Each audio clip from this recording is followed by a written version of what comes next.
My mom called me, she was crying, and she was like, you need to get to the alley right now. I get to the alley, and then I just see tape. I see a white sheet, and I'm just like, no.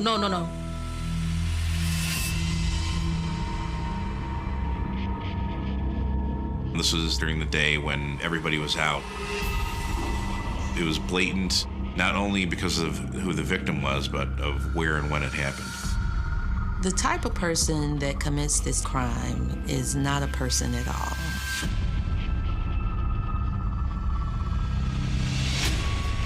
They need to get revenge, they need to get retaliation. Somebody's going to pay for this. I'm killing everybody, the mothers, the grandmothers, the kids, and everybody. It's like what you call casualties of war. Definitely the age of this victim would tug at anyone. This was a case that brought the city to its knees. If you had a soul, it brought you to your knees.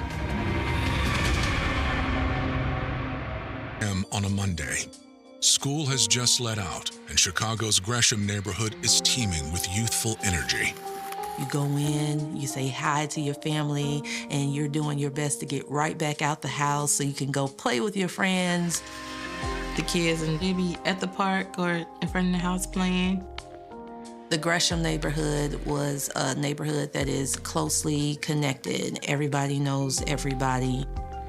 We still are under that be back in before the street lights come home type feel.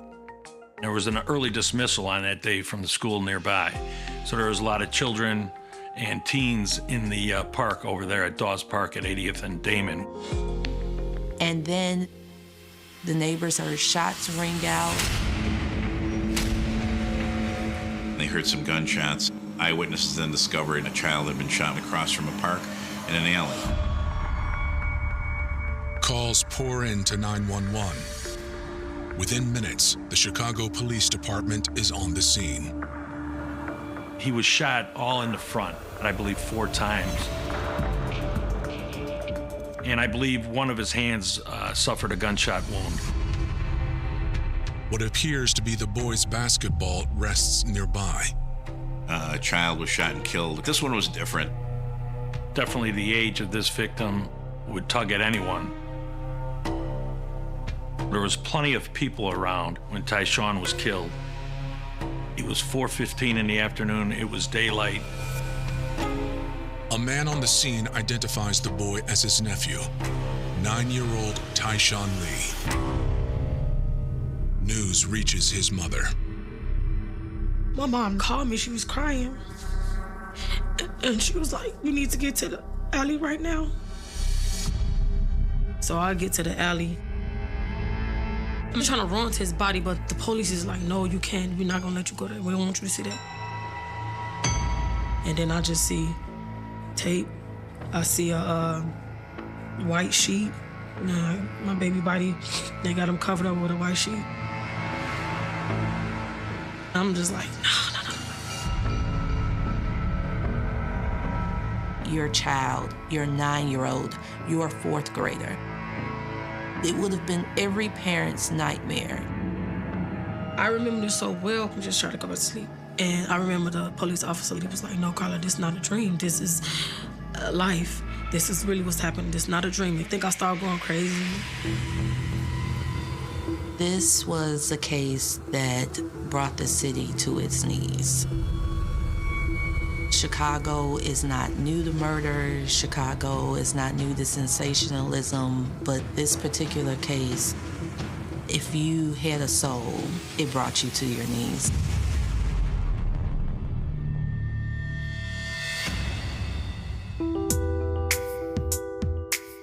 For Tyshawn's parents, Carla Lee and Pierre Stokes, having a family was never part of the plan. I was 15 at the time. Me and Pierre, we ended up kind of like dating. He just liked me a lot. And, I mean, honestly, we both were bad, but I just thought he was better. We always want to go after the bad boys who's tough. We only dated for like a month. Me and Pierre never had a relationship. It was never a real relationship. But a few months after they parted ways, the teenage fling yielded an unexpected surprise. I was sleeping a lot, and my mom noticed, she said I started gaining weight a little bit. And I picked up a pregnancy test, found out that it was positive. My mom said she's gonna have this baby, she's gonna raise this baby, and we'll be here to help her. I was scared because I don't know how to raise a kid. I'm just a kid myself. So I was very afraid. I didn't know how I was gonna take care of him. Well, when Carla got pregnant, I used to always put my head down on her and Tyshawn would just kick and kick. I was excited because I love kids. So, first baby in the family. So everybody was excited. On January 23rd, 2006, Carla gave birth to Tyshawn. I was scared because when I finally got him out, he was silent. They spanked him, and that's when my heart was just like, because he was like, ah! I was like, oh, like I got life then. I was like, oh, okay, he's alive. He was excited. He was at the house just waiting for the news. Well, he comes home, we see him, everybody falls in love with Tyshawn. Carla raised him with little involvement from Pierre. When I used to say, Tyshawn, do you want to go over your dad's house? He'd be like, I don't want to go over there.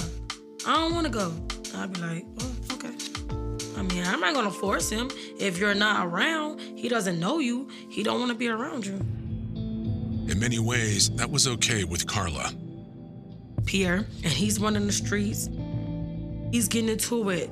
Everybody, you know right then and there, you don't need to have a baby by that because you never know what's going to happen. Instead, Carla leaned on her family for support. My mom used to always get him when he was a baby, so I had a little more time with him. As Tyshawn was growing up, I used to always take them out on outings, go to the zoo, go to the park, out to eat. Basketball was Tyshawn's favorite sport. He got into basketball at school, in parks, the other kids playing basketball, so he picked up on it. My son always thought that he was gonna make it to the NBA. I did not once doubt him. I told him, baby, you can do whatever you put your mind to. And when we played basketball for the first time, I had never seen my son play like that. You can really play ball. He played ball every day. When he get out of school, he would drop his bags and he would go to the park. He make friends so easily. I'm like, oh, Jesus. Every time I look around, he got a new friend. In November 2015, Carla had plans to surprise Tyshawn with a big announcement. Me and my sister was moving in together. We had got a 3-bedroom, and I was so excited. My baby's life gonna be lit. But on November 2nd, Carla's plans are shattered when Tyshawn is found shot to death in an alley. His cousin Tiara tells police she'd seen the boy just an hour before. About 3-ish, I rode around my grandmother's house, seen Tyshawn walking from school. I said, hey, hurry up and go home. And I drove off. Tyshawn went to his grandmother's house where he left his backpack and headed to the park with his beloved basketball. Within an hour, he was gone. No words to explain what has just happened. We didn't know nothing and why this had happened to him. We thought it was just like a drive-by or something. Investigators make the same consideration. Sometimes children get shot, whether it's a drive-by, they're inside of a home, they get hit with an errant bullet. It usually is an accidental shooting, just an innocent bystander in a drive-by. But based on the gunshot wounds to Tyshawn's face and head, investigators consider a more disturbing possibility. All the gunshots were in the front of Tyshawn's body, and one was in his hand. And as detectives, we believed he had his hands up, knowing what was going to happen to him. This appeared to the responding detectives and officers to be, almost an execution. that is difficult to wrap your head. But then when the target is a young child, is even worse.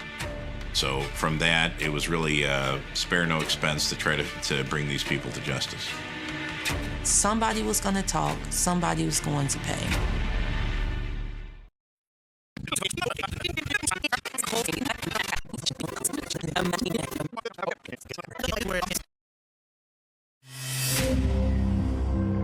In November 2015, detectives with the Chicago Police Department are investigating the shocking death of 9-year-old Tyshawn Lee, who was shot in an alley near the park where he played basketball after school. It's not like this was, done when no one was around. This was during the day when everybody was out. It was blatant, not only because of who the victim was, but of where and when it happened. There is little evidence at the scene aside from the young boy's basketball. Investigators collect it as evidence. That's a very difficult surface to get fingerprints from, but some people, even their sweat secretes some minute portions of their DNA evidence, so that's what they're going to recover. Investigators shift their focus to the stunned onlookers that have gathered at the scene. We tried to interview as many people as we could that were on the scene, witnesses. Detectives suspect that the killing was intentional. Witness accounts support this chilling theory. What the eyewitnesses said is a black vehicle pulled up. Some people exited the vehicle, walked with that child into the alley, and they heard some gunshots, and then the people from that vehicle got back into the vehicle and then drove away. As investigators search for the vehicle, media seizes on the story. The tragic details capture the city of Chicago and beyond. This particular crime transcended the boundaries of the city, of the metro area, of the suburbs, mainly due to the cold-heartedness and the age of the victim.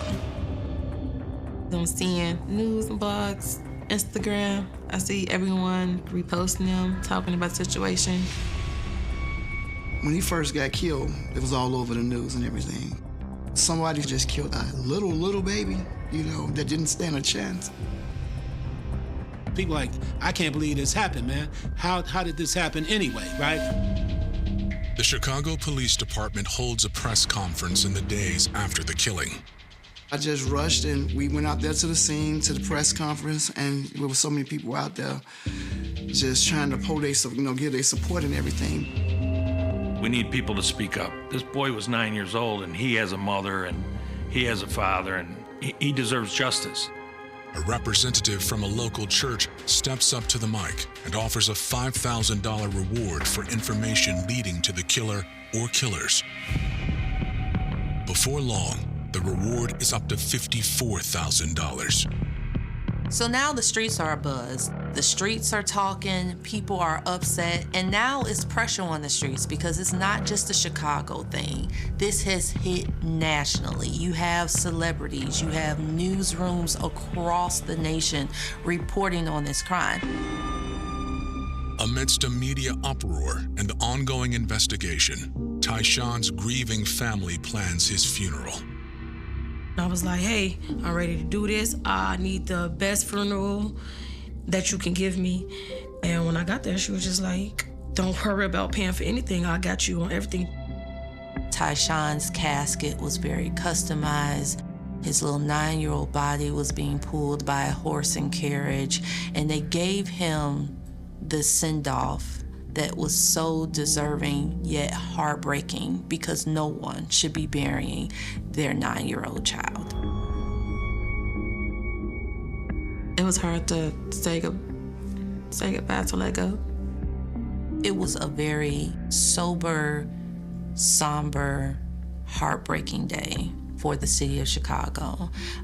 People came out, flooded the streets, knowing that this was the day that we were finally going to put Tyshawn to rest. The funeral is attended by hundreds, including both local and national celebrities. Nick Cannon came out. To see Nick Cannon, a celebrity, sitting front and center, he was sitting right in front of me. As a nation joins Tyshawn's family in grief, investigators stay focused on finding those responsible for his death. When you have such a microscope on a case like this, you leave no stone unturned and you make sure that you get it right. So you go street by street, literally doing the footwork, talking to who you can talk to. A few days after the shooting, investigators speak with a man who claims his brother drives a black SUV like the one seen leaving the scene. We start hearing about Kevin Edwards, and we start hearing about this black SUV that he was driving. He said in recent days he had been driving a black Ford Edge, and he didn't know where he got the vehicle from, but he knew it wasn't his. His brother hadn't seen Kevin or the car since the murder of Tyshawn Lee. Investigators check records for anything related to a black Ford Edge in the neighborhood. As a matter of fact, it was parked one time blocking a driveway, and the Chicago police issued a ticket on that vehicle, and we got the license plate off the parking ticket. Once we had the license plate from the parking ticket, we put that in a database. We found out that the car was reported stolen off the lot from the rental car company. Investigators issue a be on the lookout on the vehicle. Unsure about Kevin's connection to the case, investigators keep their ear to the ground.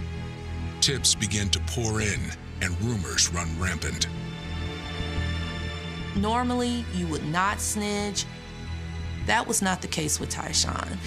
This crime touched the hearts of so many people. Somebody was gonna talk. Investigators note a theme amidst the chatter. Rumor has it that there was an inhumane, cruel plan to murder Tyshawn as a result to get back to his father, Pierre Stokes.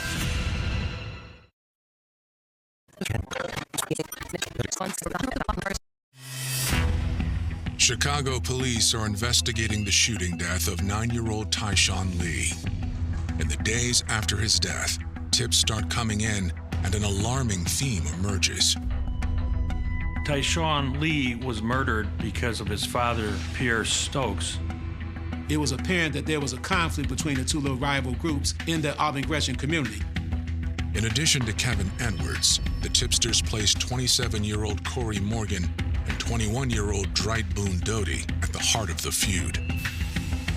A feud that began with another killing just 2 weeks before. We start hearing these names about potential people who was involved. We start hearing about Corey Morgan.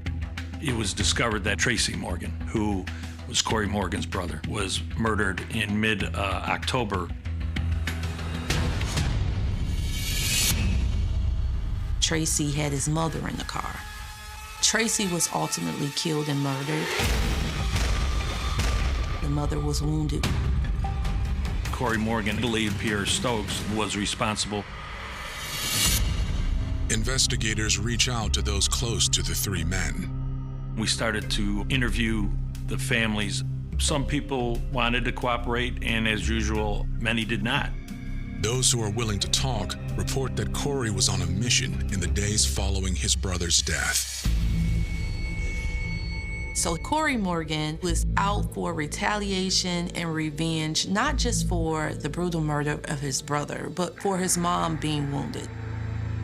At this point, all bets were off, because one thing you don't do is you don't mess with family, and you definitely don't mess with anyone's mom. Corey was telling anyone who would listen that the new rule was no rules. They shot and killed my brother, and they shot my mother. I'm killing everybody, the mothers, the grandmothers, the kids, and everybody. Somebody was going to pay. Which brings us to Pierre Stokes, Tyshawn's father. They wanted to make Pierre suffer. Corey recruited Dwight and Kevin to help him. These three individuals, Boone Doty, Corey Morgan, and Kevin Edwards, had planned to look for Pierre Stokes, the father of Tyshawn Lee, who they believed was responsible for the murder of Tracy Morgan. Once they couldn't find Pierre Stokes, they would plan every day to go look for Tyshawn Lee. Investigators tried to question Pierre about the crime, but he does not make himself available for an interview. He was saying that he had nothing to do with it. Because of his street cred is why they thought that he did it. But he didn't do it. When detectives question Carla, she tells them she understands why Pierre's reputation is cause for speculation. Why would they think it's Pierre? Because Pierre's loud. Everything he do, he's loud. He has to be the, everybody knows my name, everybody knows that I'm tough, everybody knows I'm not gonna play with them. He said, do you know if your baby's father know anything about it? I said, I don't know. She reveals that she has also heard the rumors about Corey's involvement. Not long after my son was killed, one of Pierre's associates called and said, hey, if the police ask you what happened to your son or do I know anything about anything, tell them that Corey Morgan did it. But Carla tells them she would be shocked if they were true.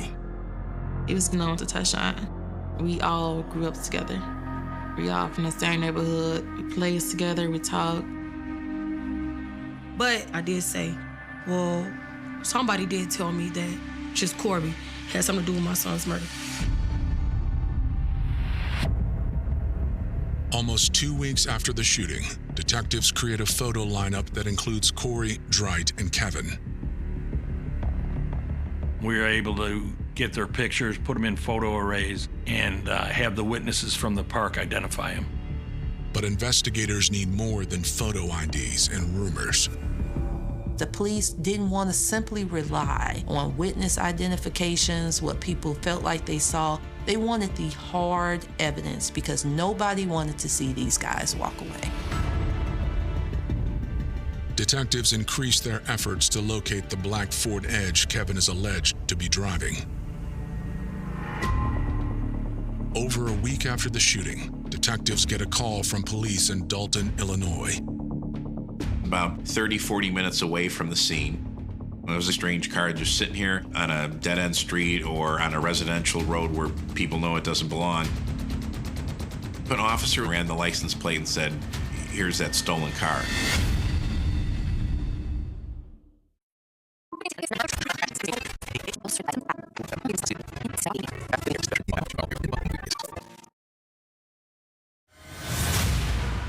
Chicago police are investigating the shooting of 9-year-old Tyshawn Lee. They believe the 3 men responsible fled in a black Ford SUV. Over a week after Tyshawn's death, the vehicle is found just outside the city. It was a black Ford Edge abandoned in Dalton, Illinois. And when Dalton recovered it, it was then towed back for further processing. Forensic experts process the car. They immediately note a strong and suspicious smell. It's obviously been bleached. It appeared that the offenders tried to cover their tracks by using some sort of bleach within the interior of the car. But the SUV may hold evidence that can't be destroyed. They said, is there anything we can get out of this vehicle? We looked online, and it looks like you can do extractions from these infotainment systems. Infotainment system is like the navigation system you get in a car and you pair your phone to it, and it's that navigation portion. Late one night, we went up where the car was being housed. There is a hard drive encased in like a aluminum package. So all it is some set screws and some plugs, and I unplugged it. You hook it up to a laptop through a breadboard and then do the extraction there. Through the systems in this car, they were able to see where the car traveled, where the car was sitting. November 2nd, 2015, the vehicle gets turned on and goes westbound, it goes southbound, and then it goes into the mouth of the alley where the homicide is committed. Investigators are ready to confront the suspects. They receive a tip that Dwight and Corey are holed up at a hotel just outside the city. My partner and I proceeded to that hotel and set up surveillance and waited for them to come out. Our surveillance only lasted about 30 minutes. Boone Doty and Corey Morgan exited the hotel and were getting in an Uber. At that time, Boone Doty leaned in to open the car door, and his shirt came up, and we could see a gun was in his waistband. We knew he was a convicted felon, so we knew we could arrest him for that gun. We followed him back into Chicago. We asked for help over the radio, and we eventually stopped the vehicle. Boone Doty was placed under arrest, and the gun was recovered from his waistband. Corey Morgan was placed under arrest, and there was a gun recovered from the duffel bag that was inside the vehicle that they had when they exited the hotel. They were both placed into custody and subsequently charged with unlawful use of a weapon. So that was unrelated to the murder of Tyshawn Lee. It's soon clear that investigators won't be getting any answers out of them. Once they were read their rights, they invoked their privilege to have an attorney and refused to speak to us. We had those guns tested that evening by the Chicago Police Department forensics, and neither gun matched the evidence from the murder. Kevin Edwards is harder to find. Kevin fled right after the murder, and we weren't able to find him. We didn't know where he was. Investigators need a break. In January 2016, they get one in the form of a phone call from an inmate at the Cook County Jail, where Dwight Boone Doty is still being held on the gun charge. The inmate claims that Dwight has had loose lips since being booked. He was bragging about how he killed Tyshawn Lee, talked about how he shot him. Dwight wanted to tell anybody who would listen about what he did. He's actually bragging and making a rap song that he has shot Tyshawn 15 times. He's proud of this murder. And so now we have someone who basically, has their ear to the ground and say, hey, I've heard about this case. I heard about what's going on. Detectives need more than a secondhand account. They wanted to write Doty on jail tapes, bragging on this murder.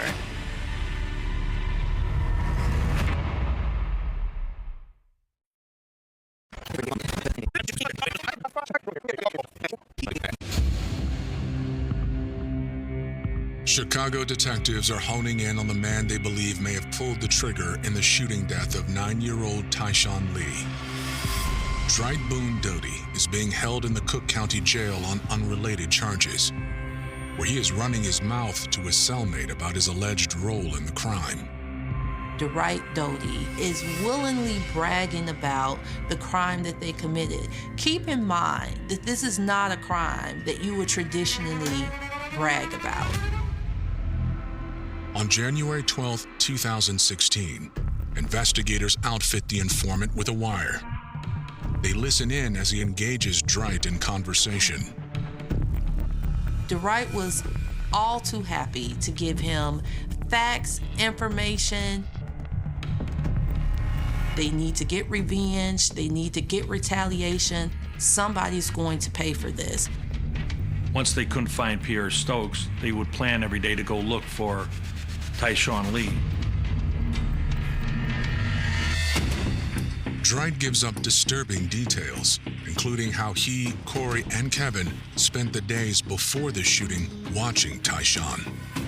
November 2nd, 2015, after spending days stalking, watching, preying on this child, this is the day that they decide to make their move. So the men get out the car. They approach him like it's any other day. They see him bouncing the ball. They see him in the essence of his childhood and his innocence, knowing in the back of their mind everything that they were going to do. Tyshawn was familiar with the assailants. So they were talking to him about basketball and all that kind of stuff. So they lured him to the back alley with the promise of, giving him some video games, talking a little basketball. Once they lured him into the alley, Mr. Doty began to shoot him. He lifted up his hands to shield himself from being shot at. They lured Tyshawn in this alley, and then they began to in the most harshest manner, execute this child.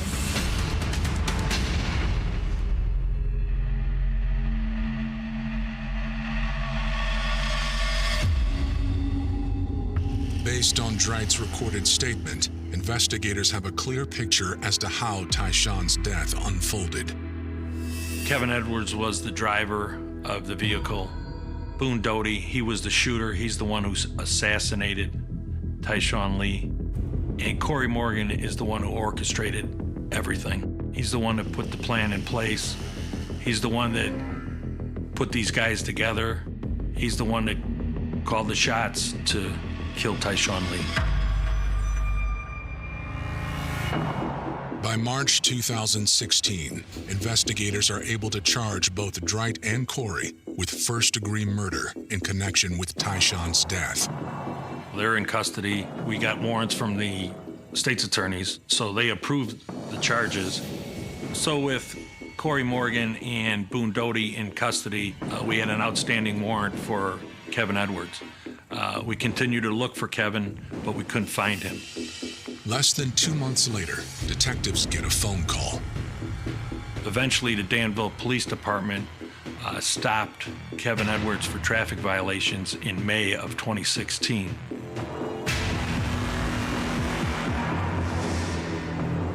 That's when our warrant popped on Kevin Edwards. He was placed into custody. We were notified, and we went down and arrested Kevin Edwards. With Kevin's arrest, the community of Gresham breathes a collective sigh of relief. Almost 6 months after Tyshawn's tragic death, his alleged killers are all behind bars. Yeah, I was happy. I was like, oh my God, yes, they caught them. Oh my God. I was very happy, relieved. You hear about it on breaking news. The Chicago police, well, I salute them, because they was on top of it. They caught him so quick. Prosecutors turn all of their attention to making sure the 3 men stay behind bars. They know the case will not be without challenges.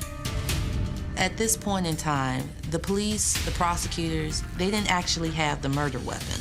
So they had to get everything that they had to build a culmination of evidence. Every murder is important. Every murder shows a life that was taken. And so naturally, the prosecutors and the police officers want to bring the person to justice. But this case was a lot different. There was not just local pressure, there was national pressure to bring these people to justice.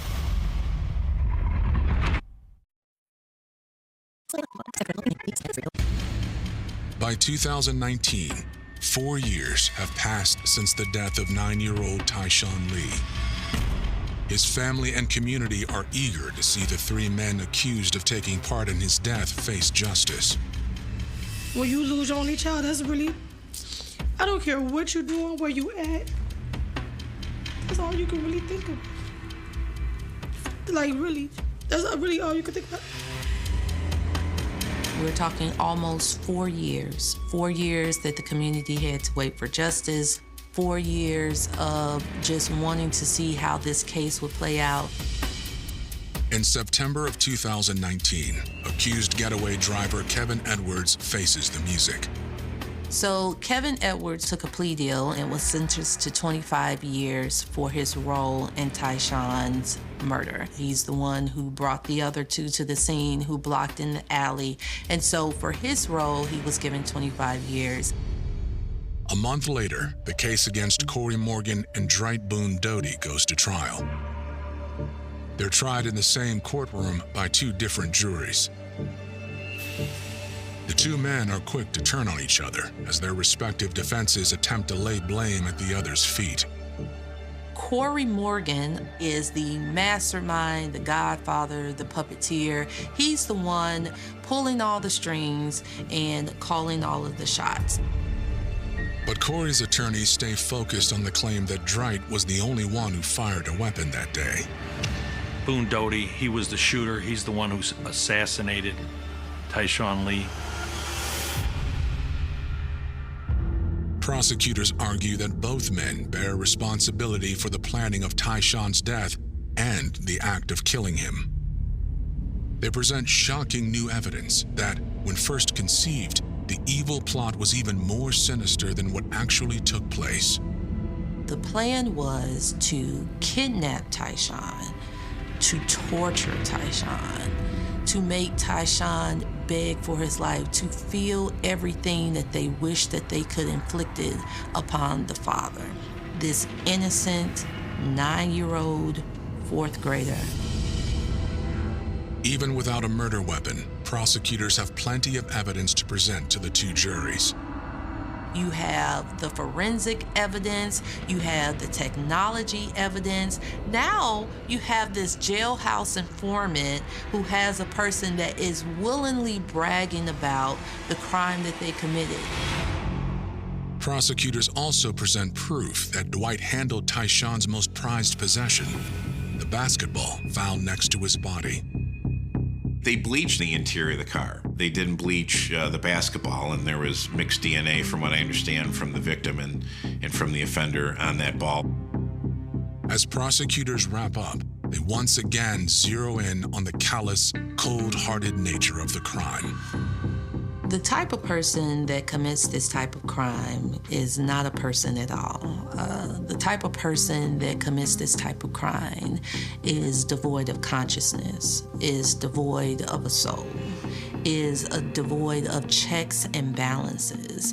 This type of person is a person that can do this to a child, go home, go to sleep at night, brag about it, make a song about it, and think it bumps his street cred. That's the type of person you need to be deathly afraid of. As the trial draws to a close, Tyshawn's family, friends, and supporters are all present. But one face is missing: Tyshawn's mother, Carla. The prosecutors actually advised Tyshawn's mom that maybe it would be best if she was not in the courtroom and that she kind of sit that out to kind of preserve what was left of her heart space, her mental health. They don't want me to come because they just felt I won't be able to handle it. Because I don't know where my brain was at. I couldn't really think. I couldn't eat. For most people, trials bring some type of peace, some type of satisfaction. But here, it was reopening a wound that never healed in the first place. In early October, the two trials conclude, and the juries reach verdicts for both men. So now we're here, we're in this courtroom, we're waiting with bated breath. Dwight and Corey are found guilty of first-degree murder. And what the juries ultimately saw was two men sitting there who apparently had no remorse, no second guessing about what they had done. So now we see the sentences for Corey Morgan and Dwight Doty come down. Corey Morgan was sentenced to 65 years in prison. And then we have Dwight Doty, who was our shooter, was ultimately given 90 years. Illinois no longer has a death penalty, so that's essentially as being in jail without the possibility of parole for the rest of your life. And then you have some people that will argue that that still was not enough.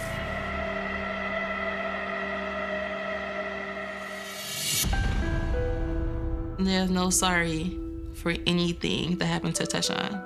No apologies would ever be accepted.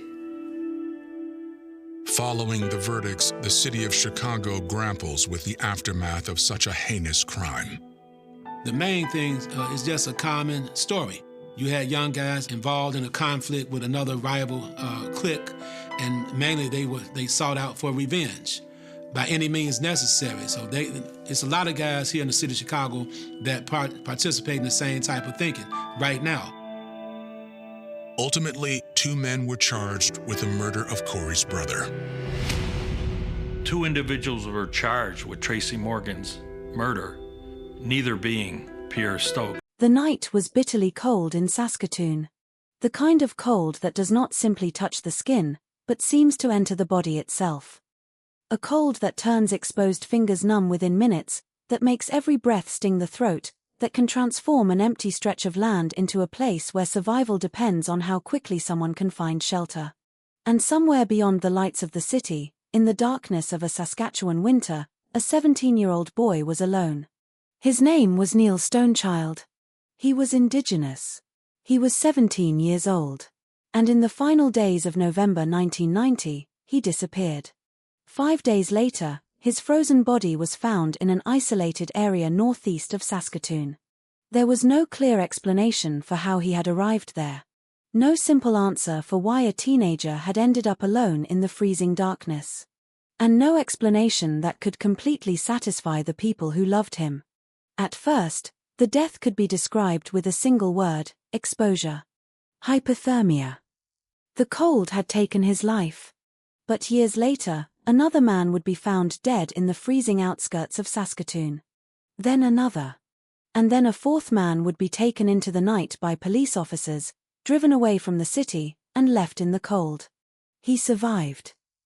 And because he survived, he was able to tell the world what had happened. His name was Darrell Knight. His story would become the key that reopened questions surrounding Neil Stonechild and a series of deaths that had never truly stopped haunting Saskatoon.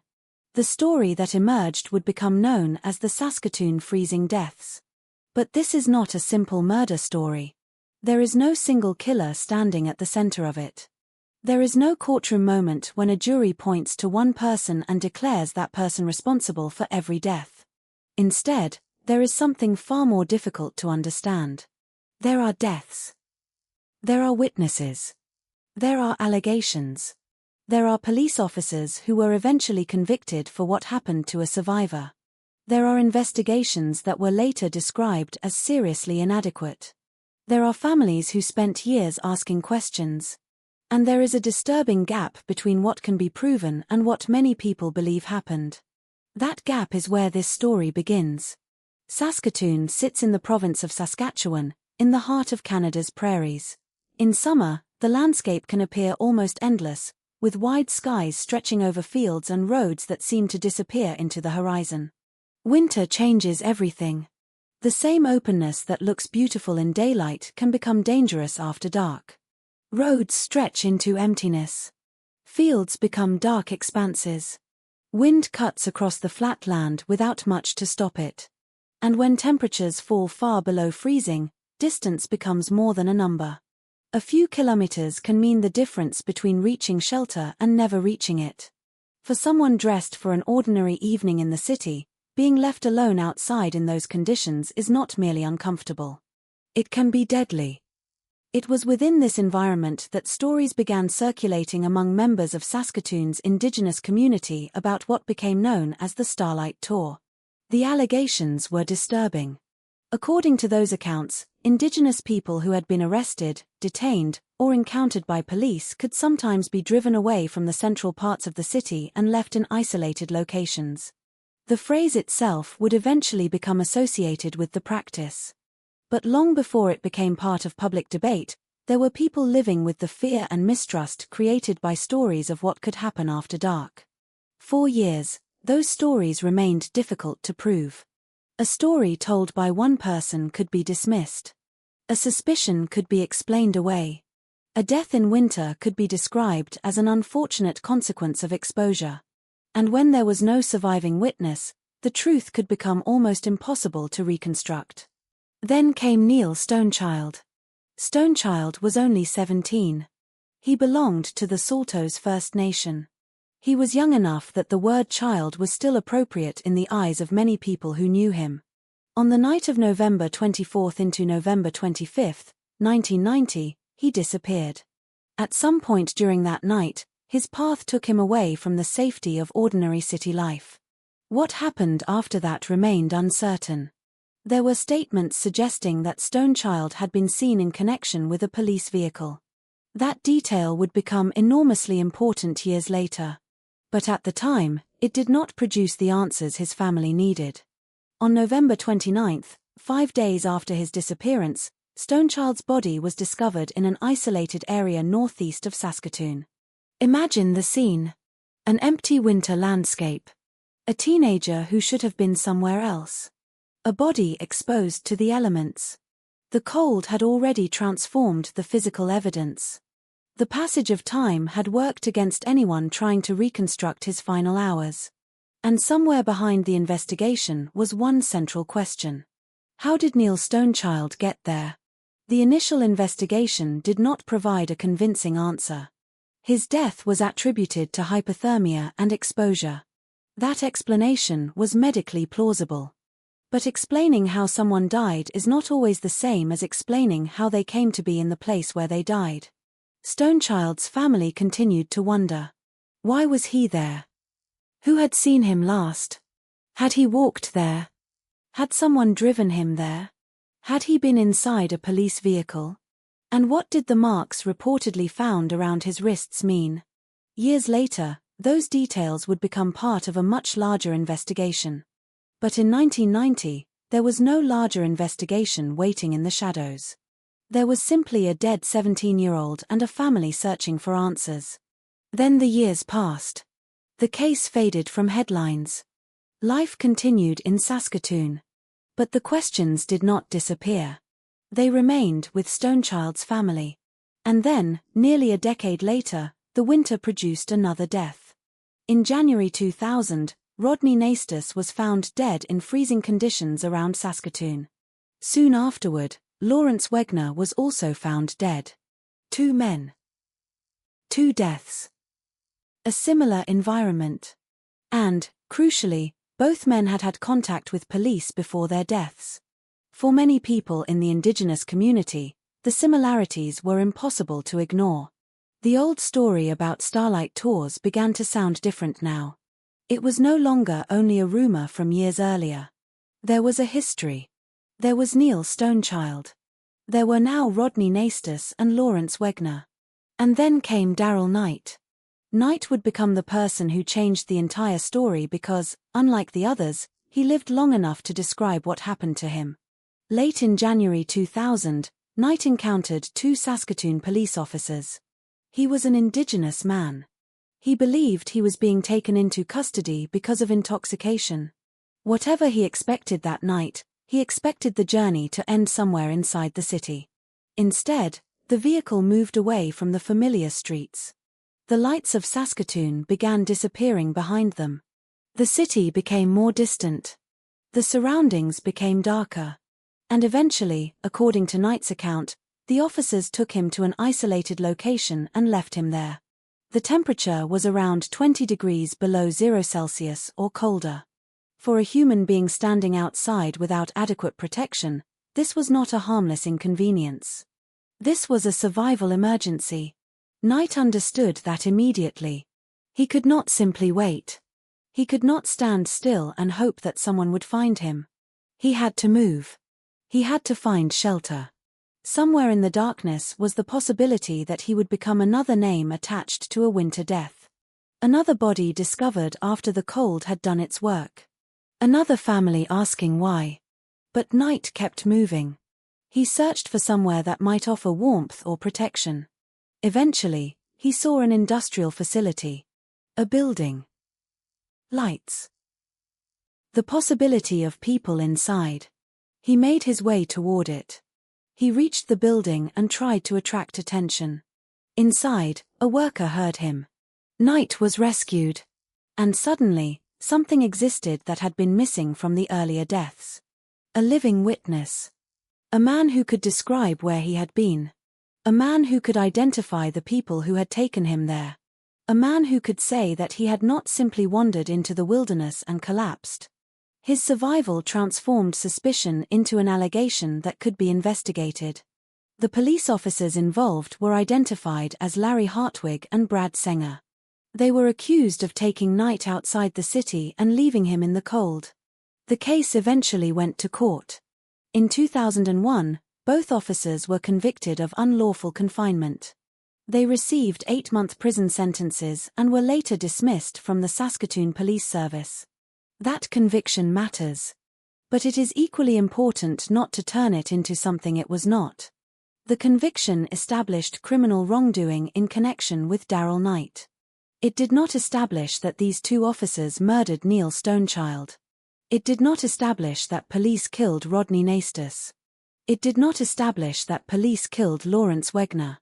Those distinctions are essential. Because the story of Saskatoon freezing deaths has often been repeated in simplified form, as though every death has already been solved. It has not. The evidence does not allow that conclusion. What it does show is disturbing enough.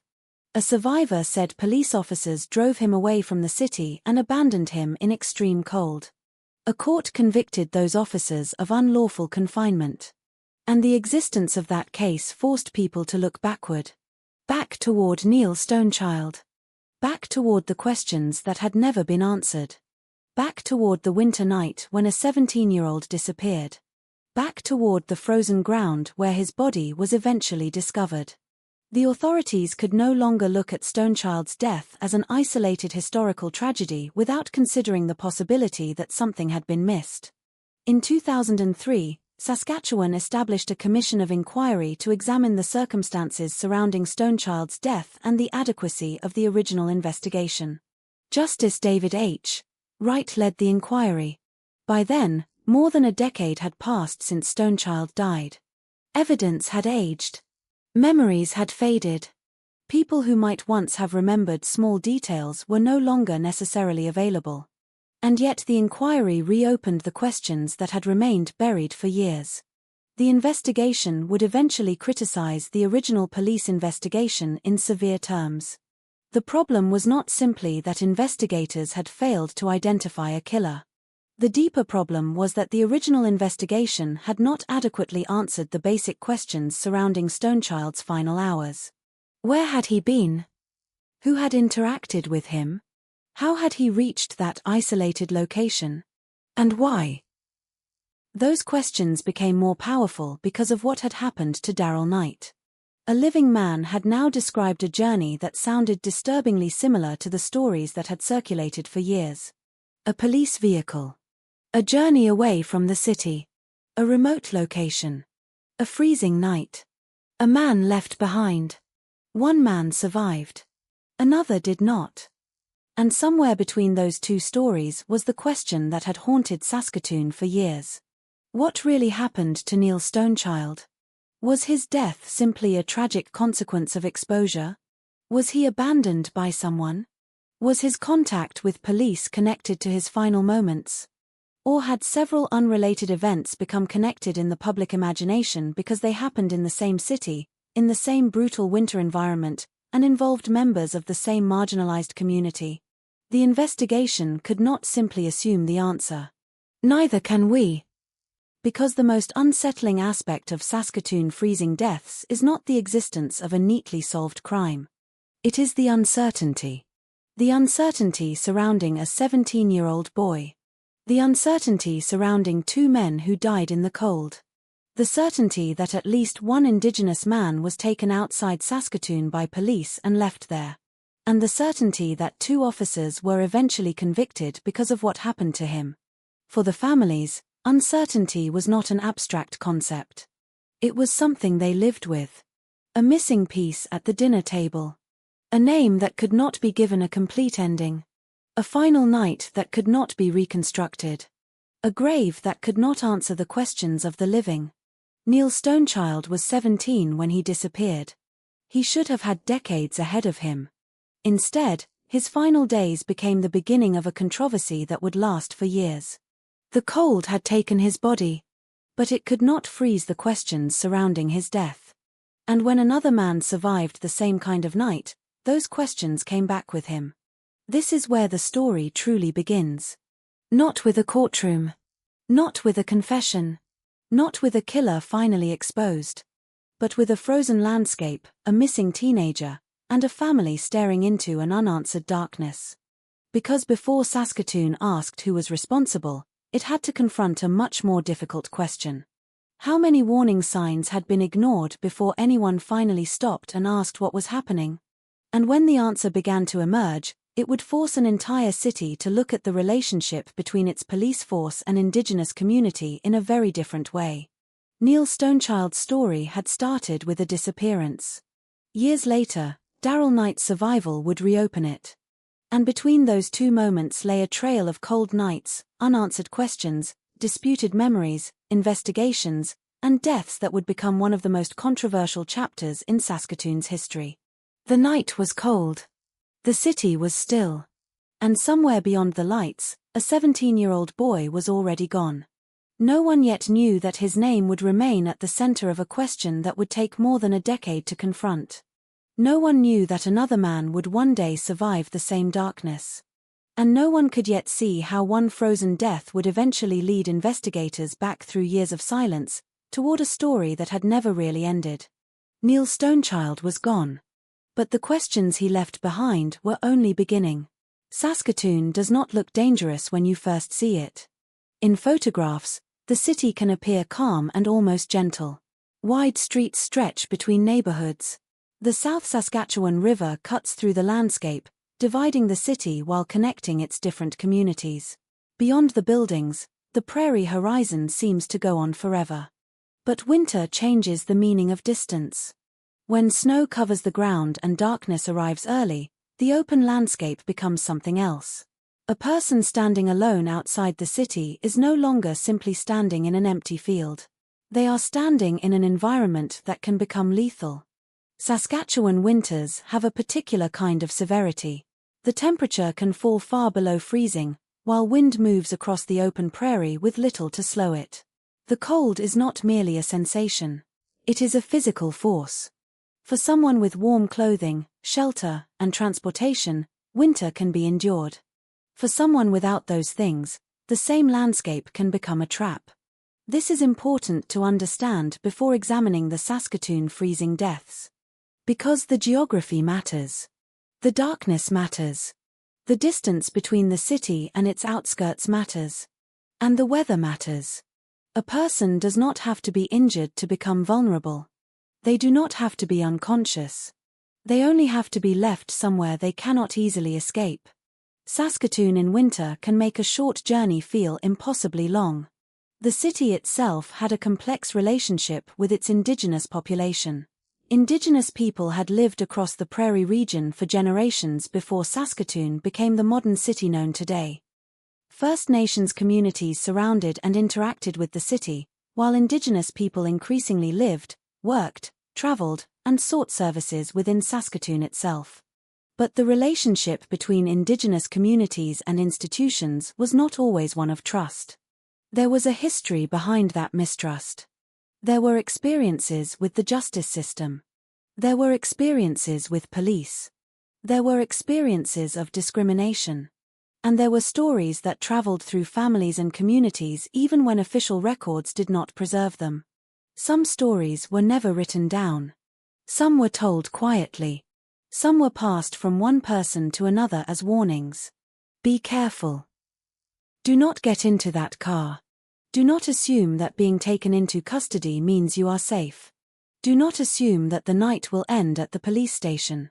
These stories existed in an environment where proving them was extremely difficult. A person who claimed that an officer had mistreated them could face a credibility problem. A person who disappeared into the night could not testify about what happened afterward. And a person who died alone in freezing conditions could leave investigators with little physical evidence capable of explaining the final hours. This is one reason the later survival of Darrell Knight became so important. He could speak. He could describe what happened. He could identify the people involved. He could point investigators toward a specific place. But before Knight became the survivor whose testimony would change the public conversation, there were years in which the story remained fragmented. There was no single case file containing every piece of the puzzle. There was no official document labeled Saskatoon freezing deaths. There were individual deaths. Individual police encounters. Individual allegations. Individual families. And in the center of one of the earliest and most significant cases was a 17-year-old boy named Neil Stonechild. To understand why his death became so important, it is necessary to understand what Saskatoon looked like during the period when he disappeared. This was not the Saskatoon of smartphones, social media, digital surveillance, and instant communication. In 1990, information moved differently. A person could disappear from one part of the city and hours could pass before everyone who needed to know was aware that something was wrong. There were no smartphones tracking someone's location. There was no simple way for a family member to see where a person's vehicle was. There was no digital trail showing every movement. The evidence available to investigators was physical. Witness statements, telephone calls, vehicles, clothing, footprints, bodies, and memories. Memories fade. People forget exact times. People remember events differently. And when a case is not treated as suspicious from the beginning, evidence that might later become important can disappear before anyone realizes its value. That was the environment surrounding Stonechild's disappearance. The winter landscape itself became part of the mystery. Imagine leaving the populated streets of Saskatoon at night. Streetlights disappear one by one. Houses become fewer. The sound of traffic fades. The road continues toward darker territory. Eventually, there are places where the only visible lights come from distant buildings or vehicles. In summer, walking across such a landscape might be unpleasant. In winter, it can be dangerous. A person exposed to extreme cold loses body heat faster than they can replace it. The hands become stiff. The feet become numb. Movement becomes more difficult. Judgment can deteriorate. The body begins conserving heat for the organs that matter most. And as hypothermia progresses, a person's ability to save themselves can disappear. That scientific reality would later become central to the understanding of the deaths. But the question in these cases was never simply whether the cold could kill. Everyone knew it could. The question was how the victims came to be in the cold in the first place. That distinction is everything. If someone willingly walks into an isolated area and becomes lost, the tragedy is one thing. If someone is driven there by another person and abandoned, the circumstances are completely different. The same frozen landscape can conceal two entirely different stories. In Saskatoon, the possibility that some Indigenous people were being taken away from the city and abandoned in isolated locations had a name: Starlight Tour. The term eventually became deeply associated with the city and with allegations of police mistreatment. According to accounts surrounding the practice, officers would take Indigenous people into custody or otherwise place them in police vehicles, then drive them away from the central parts of Saskatoon and leave them in isolated areas. The allegation was not that every Indigenous person encountered by police experienced this. Nor is there evidence that every freezing death in the region resulted from such a practice. That distinction must remain clear. But there was enough evidence surrounding specific incidents for the allegations to become impossible to dismiss as mere rumor. One of the most important pieces of that evidence came decades after the first stories had circulated. A survivor. Darrell Knight. Before his case became known, however, there was Neil Stonechild. Stonechild was a teenager. He was part of a community that already had reasons to be cautious around institutions. And when he disappeared, his family was left with a question that would become painfully familiar. Where was Neil? For a family, the disappearance of a loved one changes time. Hours become unbearable. A missed phone call becomes terrifying. Every unfamiliar vehicle outside the house can create a moment of hope. Then comes disappointment. Then another hour. Then another day. For Stonechild's family, the search eventually ended with the discovery of his body. But finding a body is not the same as finding an answer. Neil had been found. Neil was no longer missing. But how he got there remained uncertain. The landscape had provided an answer to how he died. The cold had taken care of that. What the landscape could not provide was the story of what happened before the cold. That story would remain disputed for years. The setting also mattered because of the way police operated in the city at the time. Police officers possessed enormous control over a person's immediate circumstances. An officer could stop someone, question them, arrest them, place them in a vehicle, take them somewhere. For someone in custody, the officer controlled the movement. That power carried a corresponding responsibility. A person inside a police vehicle was not simply another traveler. They were under institutional control. If that person was intoxicated, vulnerable, frightened, or unable to protect themselves, the responsibility became even greater. This is what makes the later Darrell Knight incident so significant. Knight was not simply another man who happened to become lost in the winter. According to his account, he had been taken into a situation controlled by police officers. Then he was transported away from the city. Then he was left outside. That sequence created an obvious question. If a police officer has control over a vulnerable person, what happens when that person is abandoned in a place where the environment itself can kill? The answer became painfully clear when Knight survived. But the existence of a survivor also forced people to reconsider earlier deaths. Suddenly, the old stories had context. The name Starlight Tour was no longer only a phrase whispered within a community. There was a case.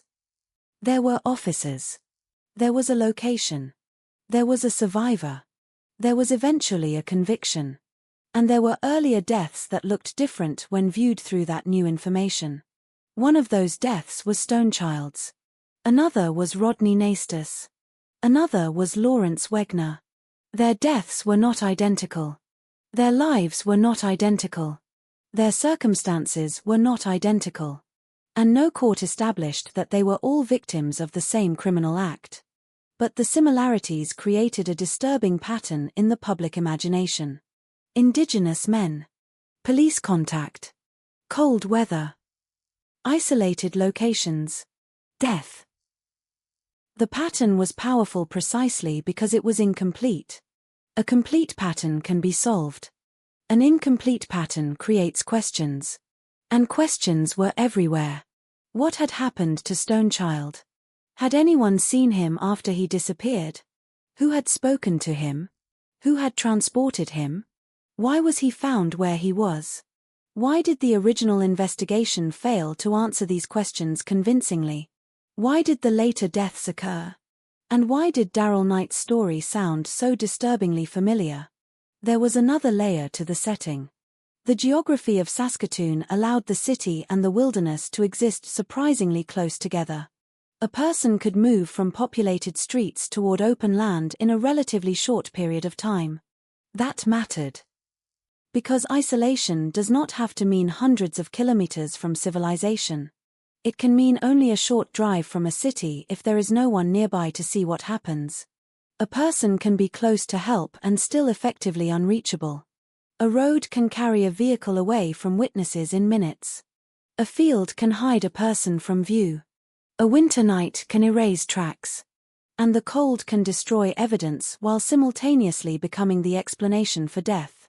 This is why the phrase freezing deaths can be misleading if it is treated as the complete story. The freezing was the final physical event. It was not necessarily the beginning. The beginning was somewhere earlier. A conversation. A police encounter. A disappearance. A vehicle leaving the city. A decision made by someone. A person left alone. Or, perhaps in some cases, something entirely different. The investigation had to separate what could be proven from what people feared might have happened. That would become one of the central challenges of the Stonechild inquiry years later. By then, the story had grown far beyond one teenager. It had become a question about policing. A question about race. A question about power. A question about institutional trust. And a question about whether official investigations had treated Indigenous victims with the same urgency and seriousness that other victims might have received. The term systemic discrimination would eventually enter the conversation. But for the families involved, the issue was much more personal than a phrase used in a report. It was about people they knew. People whose names they could say. People whose birthdays they remembered. People who had families, friendships, habits, hopes, arguments, jokes, and ordinary lives before becoming names in newspapers and police files. Neil Stonechild had not been born to become a symbol. He was a teenager. Rodney Nastus was not born to become part of a historical controversy. Lawrence Wegner was not born to become a name associated with a freezing death.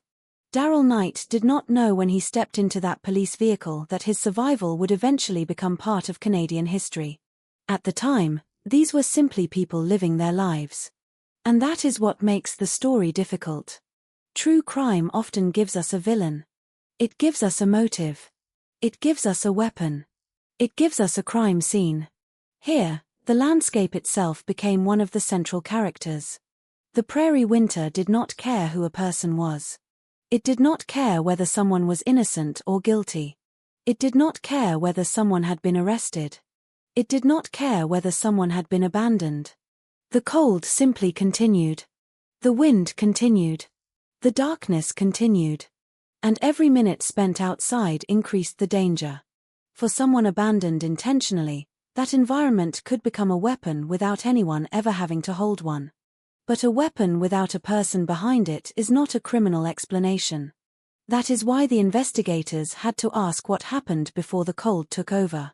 And that is why the story of Saskatoon freezing deaths cannot be reduced to the weather. The weather explains death. It does not necessarily explain circumstance. As the years passed, the landscape around Saskatoon became associated with a question that refused to disappear. Was there a hidden pattern behind these deaths? Or were people connecting tragedies that were never truly connected? Were the allegations of Starlight Tours describing a real and repeated practice? Or were some stories being combined with others after the fact? The answer would require more than suspicion. It would require testimony, records, investigations, court proceedings, and a willingness to confront uncomfortable evidence. In 2000, Darrell Knight gave investigators something they had not had in the Stonechild case: a living account. His survival became the bridge between past and present. It forced attention onto a practice that many people had heard about but few could prove. And once the story reached the courts, 2 police officers were convicted. That conviction did not solve the deaths. But it changed the conversation. Suddenly, the question was no longer whether the allegations were imaginable. The question was how far they went. How many people had experienced similar treatment? How many stories had never been formally investigated? How many families had been left with explanations that felt incomplete? And what should have happened after Stonechild's death in 1990? These questions would eventually lead to the Commission of Inquiry. But before that investigation could begin, there was one thing that could not be ignored. The original investigation into Stonechild's death had already happened. It had already produced an official conclusion. He had died from exposure. Case closed, at least in practical terms. But a case can be closed on paper while remaining open in the minds of the people who loved the victim. Stonechild's family had never stopped asking. And when Darrell Knight survived, those questions gained new weight. The past suddenly had a witness from the present. The city had to look backward. Not because someone had confessed to killing Stonechild. Not because a court had established a conspiracy. But because a surviving man had described an act that was too similar to ignore. The setting was Saskatoon. The season was winter. The landscape was open. The nights were dangerous. And the people at the center of the story were Indigenous men whose encounters with police would become part of a national discussion about discrimination, accountability, and trust. The stage was already set. All that remained was to meet the people behind the names. Because before Neil Stonechild became the 17-year-old at the center of a public inquiry, he was simply Neil. Before Rodney Nastus became one of the Saskatoon freezing deaths, he was a man with a life that mattered to someone. Before Lawrence Wegner's name appeared alongside the others, he was a person known by family and friends. And before Darrell Knight became the survivor whose testimony changed the course of the story, he was simply a man trying to get through an ordinary night. The next part of this story begins there. Not with the deaths. Not with the investigations. But with the people. Because the most important thing to remember before entering the darkest part of this story is that none of these men existed merely as evidence. They were human beings first. And the tragedy of Saskatoon freezing deaths is not simply that several men died in the cold. It is that years after their deaths, people were still struggling to reconstruct the final hours of lives that should never have ended the way they did. Before Neil Stonechild became a name in an investigation, before his death became part of a public inquiry, before people across Canada would hear the word Saskatoon freezing deaths, he was simply a 17-year-old boy living a life that was still supposed to be unfolding. 17 is an age defined by unfinished things. There are conversations that have not happened yet, places that have not been visited, mistakes that have not been made, and dreams that have not yet had the chance to become real. A 17-year-old is still standing at the beginning of adulthood, looking toward a future that should contain far more years than the past behind them. Neil Stonechild never got those years. He was a young member of the Saltos First Nation, and his life existed within a community whose relationship with the institutions around it was already complicated. For Indigenous families in and around Saskatoon, encounters with police and other authorities could carry a weight that outsiders might not immediately understand. Trust was not something that could simply be assumed. But Neil was not a symbol when he was alive. He was not a case number. He was not a paragraph in an inquiry report. He was a son. A teenager. A young man whose family knew him in ways no investigator ever could. They knew the ordinary details that disappear from official records. They knew his face before it became associated with a photograph in a file. They knew what he was like when he was happy, when he was angry, when he was quiet. They knew the small habits that make a person recognizable to the people who love them. None of those details would later appear clearly in the explanation for his death. What remained in the official record was much colder. A disappearance. A body. A frozen landscape. Hypothermia. And questions. The night of November 24th into November 25th, 1990, changed everything. Neil disappeared. At some point during that night, the ordinary sequence of his life was interrupted. He was no longer where his family expected him to be. The hours began passing without him returning. At first, a disappearance can feel temporary. Maybe he is somewhere with friends. Maybe he will come home. Maybe the phone will ring. Maybe there has simply been a misunderstanding. But as time passes, hope begins competing with fear. The mind starts creating possibilities. Then more possibilities. And eventually, the worst ones become impossible to push away. For Neil's family, those days must have carried a terrible uncertainty. They did not know where he was. They did not know whether he was safe. They did not know whether he was injured. They did not know who had seen him last. And they did not know that, only a few days later, the search would end in the most devastating way possible. On November 29th, Neil's body was found in an isolated area northeast of Saskatoon. The discovery transformed a missing person case into a death investigation. But the location created another mystery. Why was a 17-year-old boy there? The cold could explain what had happened to his body. It could explain hypothermia. It could explain why he had died. But it could not explain the journey that brought him there. That distinction would eventually become the heart of the controversy. For the people who loved Neil, there was no comfort in being told simply that he had died from exposure.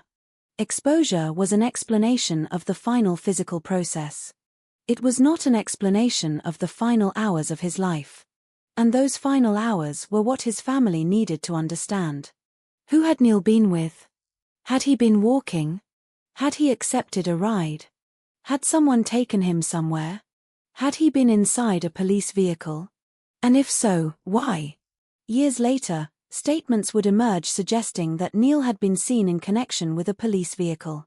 That detail would become one of the most troubling pieces of the story.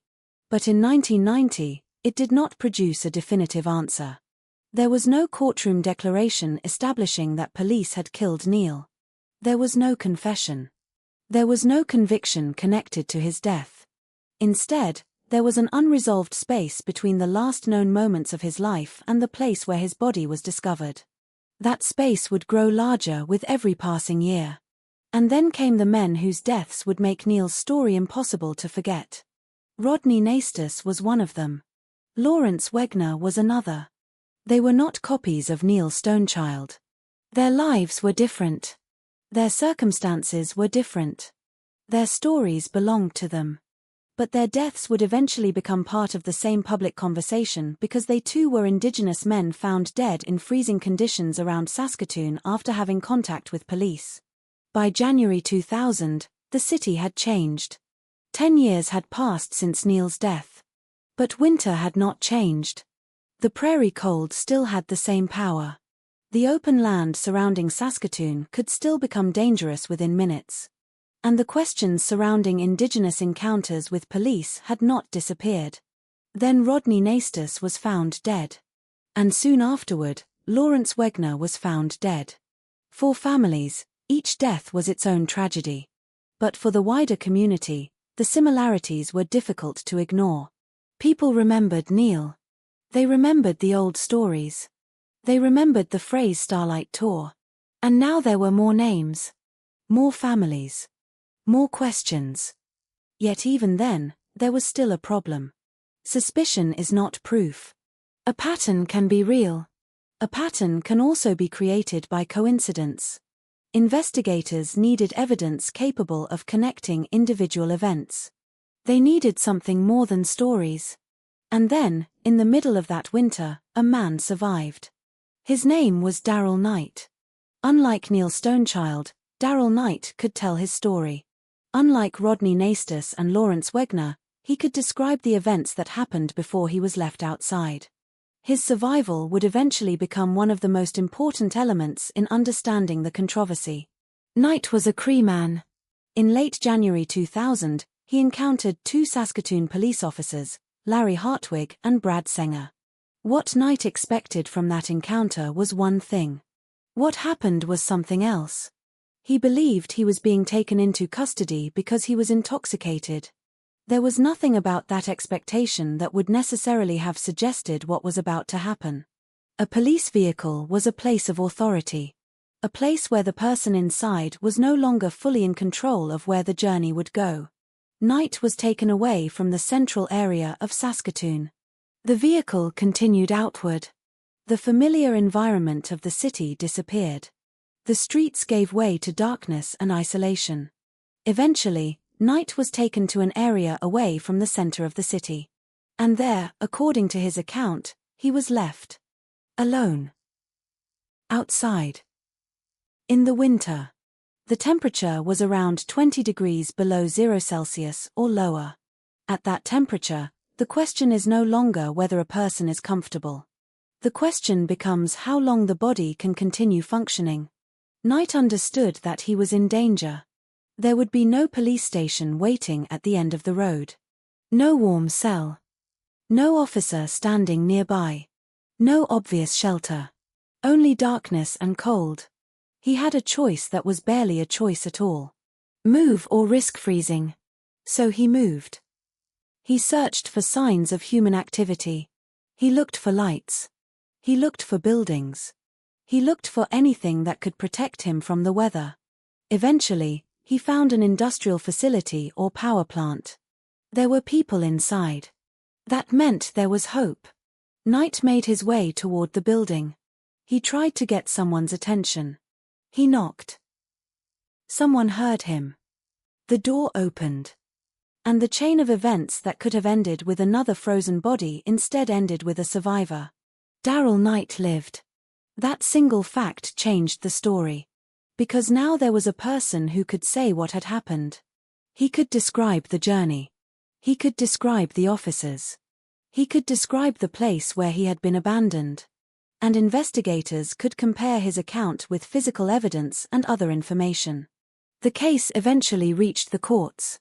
Hartwig and Senger were convicted in 2001 of unlawful confinement. They received 8-month prison sentences and were later dismissed from the Saskatoon Police Service. That conviction became a critical turning point. It established that the treatment of Knight had crossed a criminal boundary. But it did not solve Neil Stonechild's death. It did not prove that Hartwig and Senger had killed Stonechild.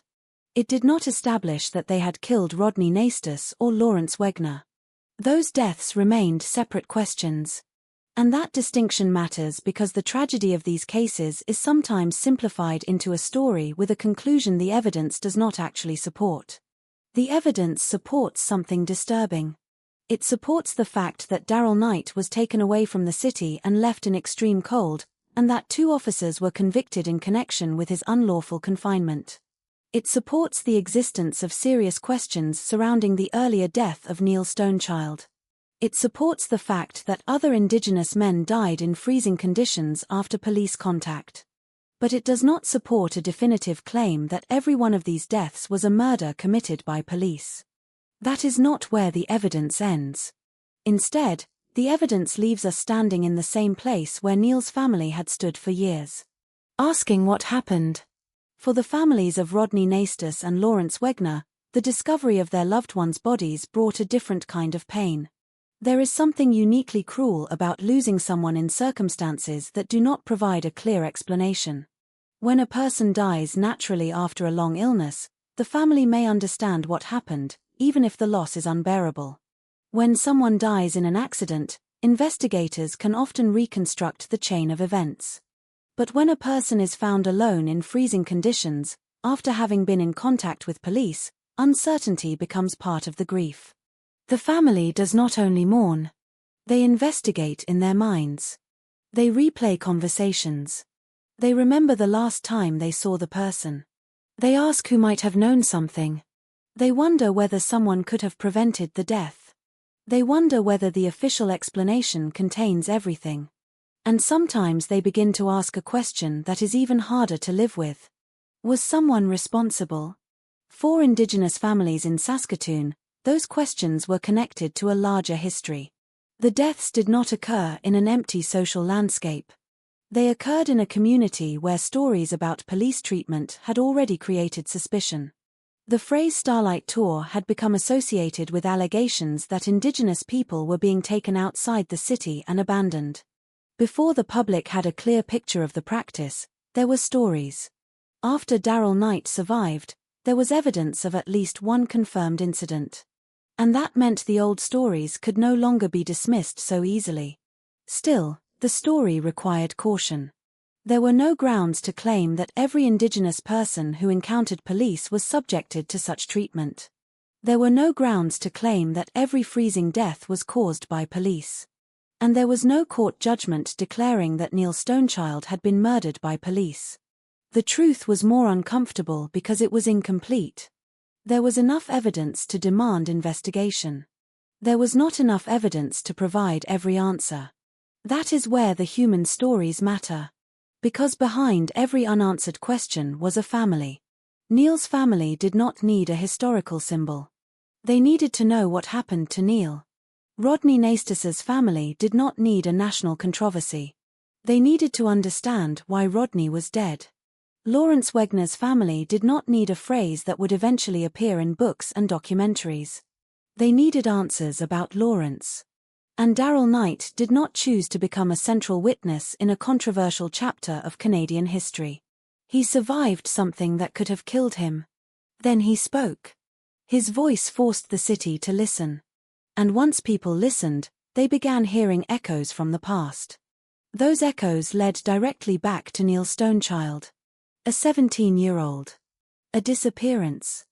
A frozen body. An investigation that had failed to answer basic questions. A decade of silence. Then another winter. Another death. Another death. And finally, a survivor. By 2000, the story could no longer remain contained within individual police files. The questions had become too large. Why had Stonechild been found where he was? Why had the original investigation failed to provide a satisfactory explanation? Were the allegations about Starlight Tours based on a real practice? How widespread was it? Were other people affected? Could some of the deaths be connected? And most importantly, had the institutions responsible for investigating these incidents taken the concerns of Indigenous families seriously enough? Those questions would eventually lead to a formal commission of inquiry. But before that inquiry could examine the evidence, there was something more fundamental to understand. Neil Stonechild was not the beginning of the story. He was the person whose death would eventually become a doorway into a much larger history. The same was true of Rodney Naistus and Lawrence Wegner. And Darrell Knight was not simply a witness. He was the man whose survival made it possible to see that the stories circulating within the community had a connection to something that had actually happened. The victims were no longer just names. They became people again. Neil, 17 years old. Rodney. Lawrence. Darrell, the survivor. For lives moving through the same city, under the same winter sky, but ending in dramatically different ways. One young man disappeared and died. 2 other men were later found dead in freezing conditions. One man was abandoned in the same kind of brutal environment and managed to survive. And the difference between Knight and the others was not simply luck. It was that someone heard him. Someone opened the door.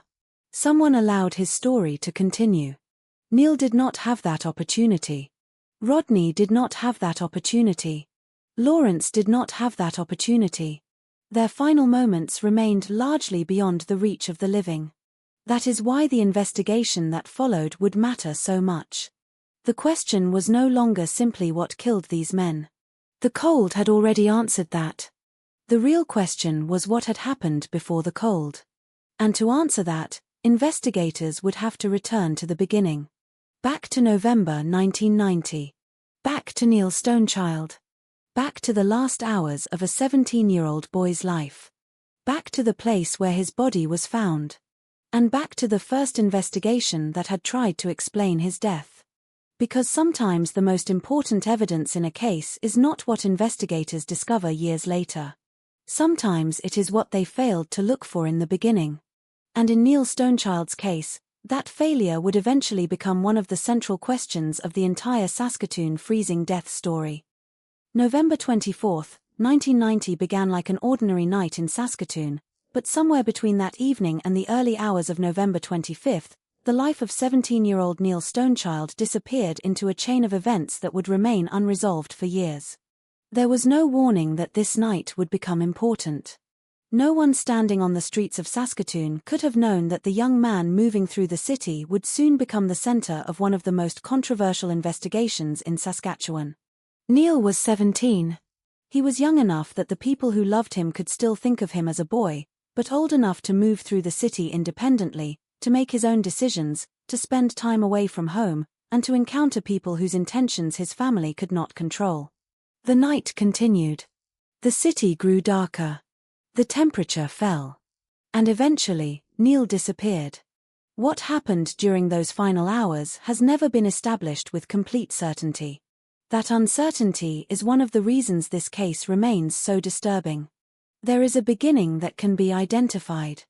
Neil was alive. There is an ending that can be identified. Neil was dead.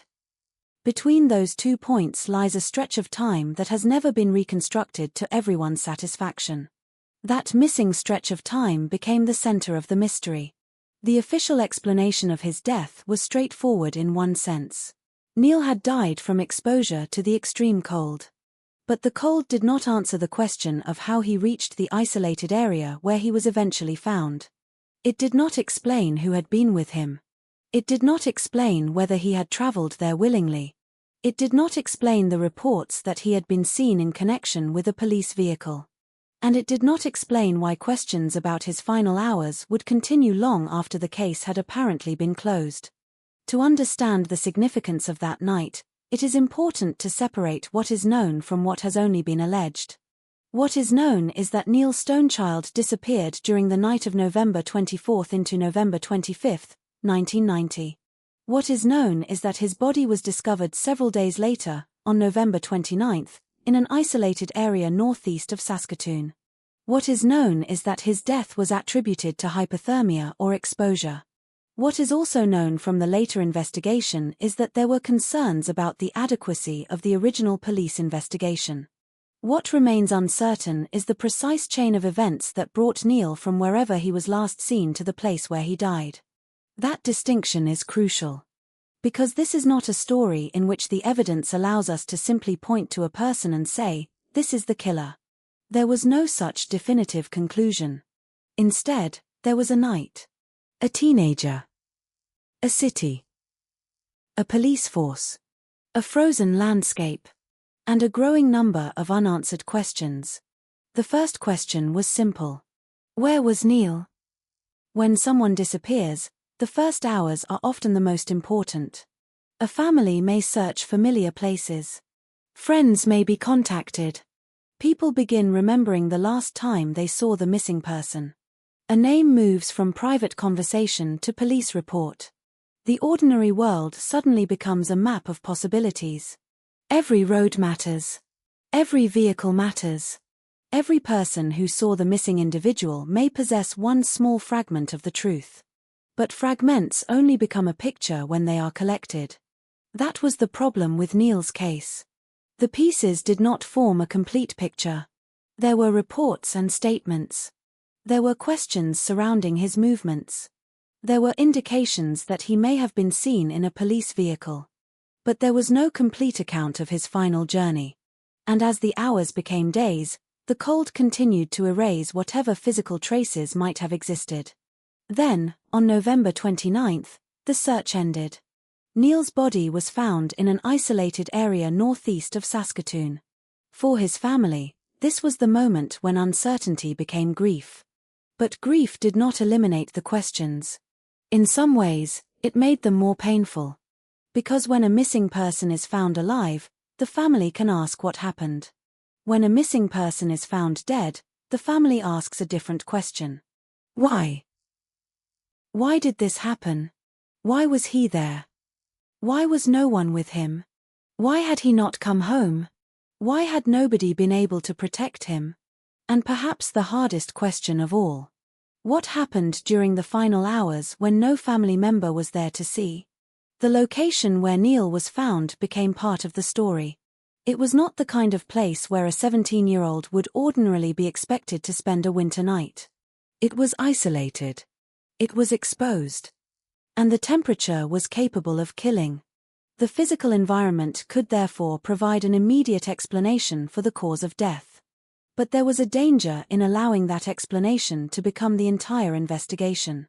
When the environment itself can kill, investigators must still determine why the victim was exposed to it. That question became increasingly important as other evidence emerged. Among the details later examined were marks on Neil's wrists that were considered consistent with having been restrained.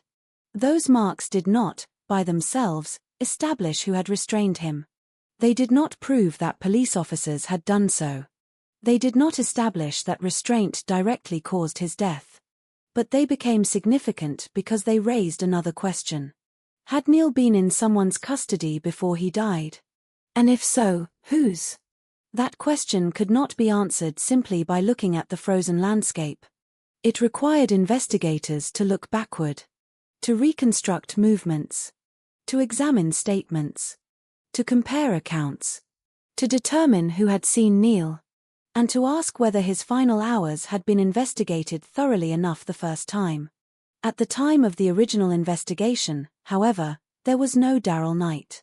There was no surviving witness describing a similar experience. There was no later conviction involving officers who had abandoned an Indigenous man in freezing conditions. There was no Stonechild Commission of Inquiry waiting to examine the case. There was simply a teenager who had died. And an investigation trying to explain his death.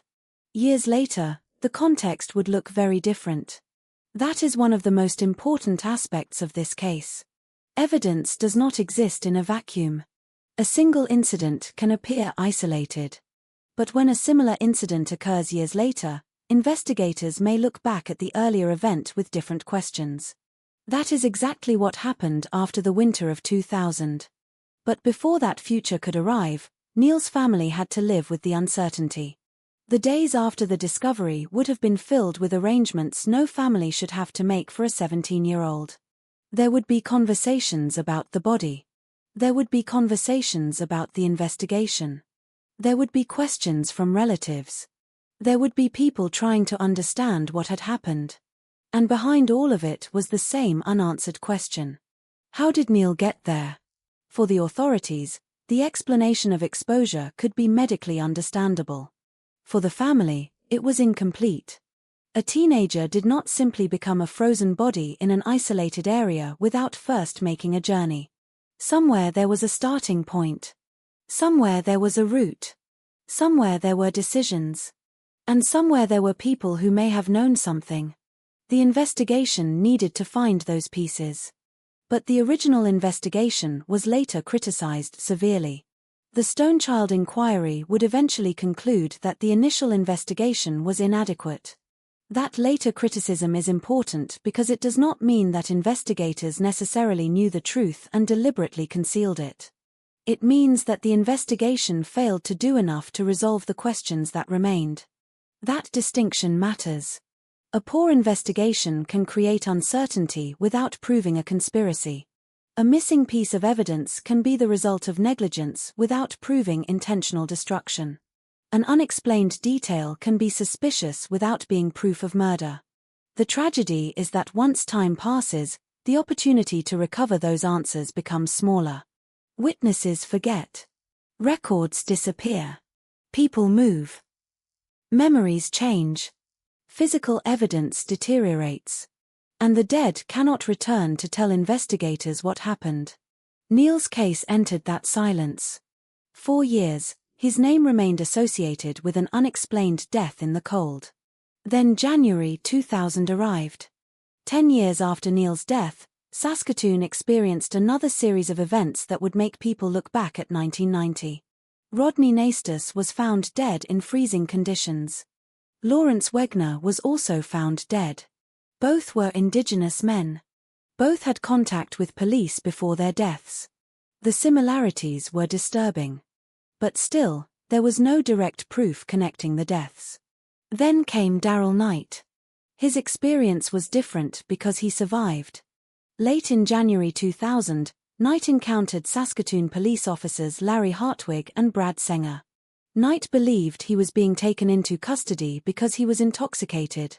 From his perspective, the journey should have had a predictable destination. A police station. A holding cell. Somewhere inside the city where the night would eventually end. Instead, the vehicle traveled away from the city. The further it went, the more isolated the surroundings became. There is a particular psychological moment that can occur when a person realizes that a journey is not going where they expected. At first, the difference may be small. A wrong turn. A different street. A longer route. Then the realization becomes unavoidable. The city is behind you. The lights are disappearing. The surroundings are becoming darker. And you begin to understand that the person controlling the vehicle is taking you somewhere you did not choose to go. According to Knight's account, that journey ended in an isolated area outside the city. Then he was left there. The police vehicle departed. Knight was alone. The temperature was around -20 degrees Celsius or colder. There was no guarantee that anyone would come looking for him. There was no immediate shelter. And there was no way for him to simply wait safely for morning. The environment had become a threat. The same kind of environment that had surrounded Neil Stonechild's final hours. But there was one crucial difference. Darrell Knight was still conscious. He understood what was happening. He could act. He could move. He could search. And he did. Knight began looking for somewhere he could survive. Every step away from the place where he had been abandoned was a decision to stay alive. He eventually saw an industrial facility or power plant. It was a sign that other human beings were nearby.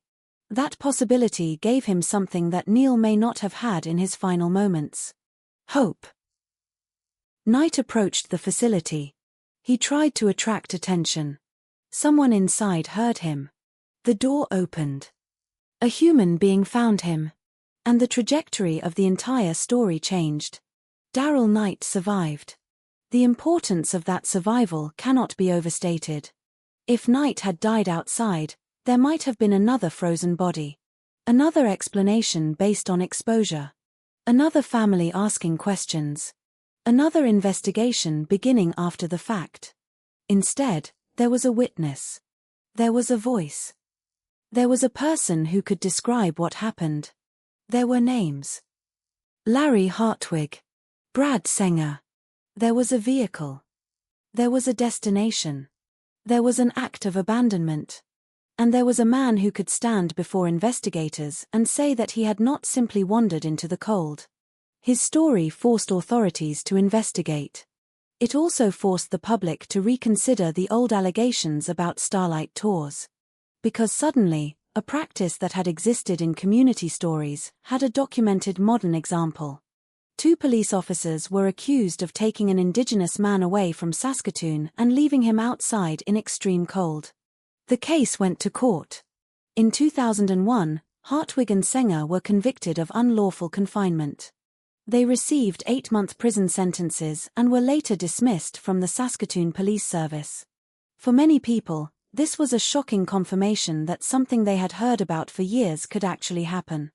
But the conviction created another question. If this had happened to Daryl Knight in 2000, what should investigators think about Neil Stonechild in 1990?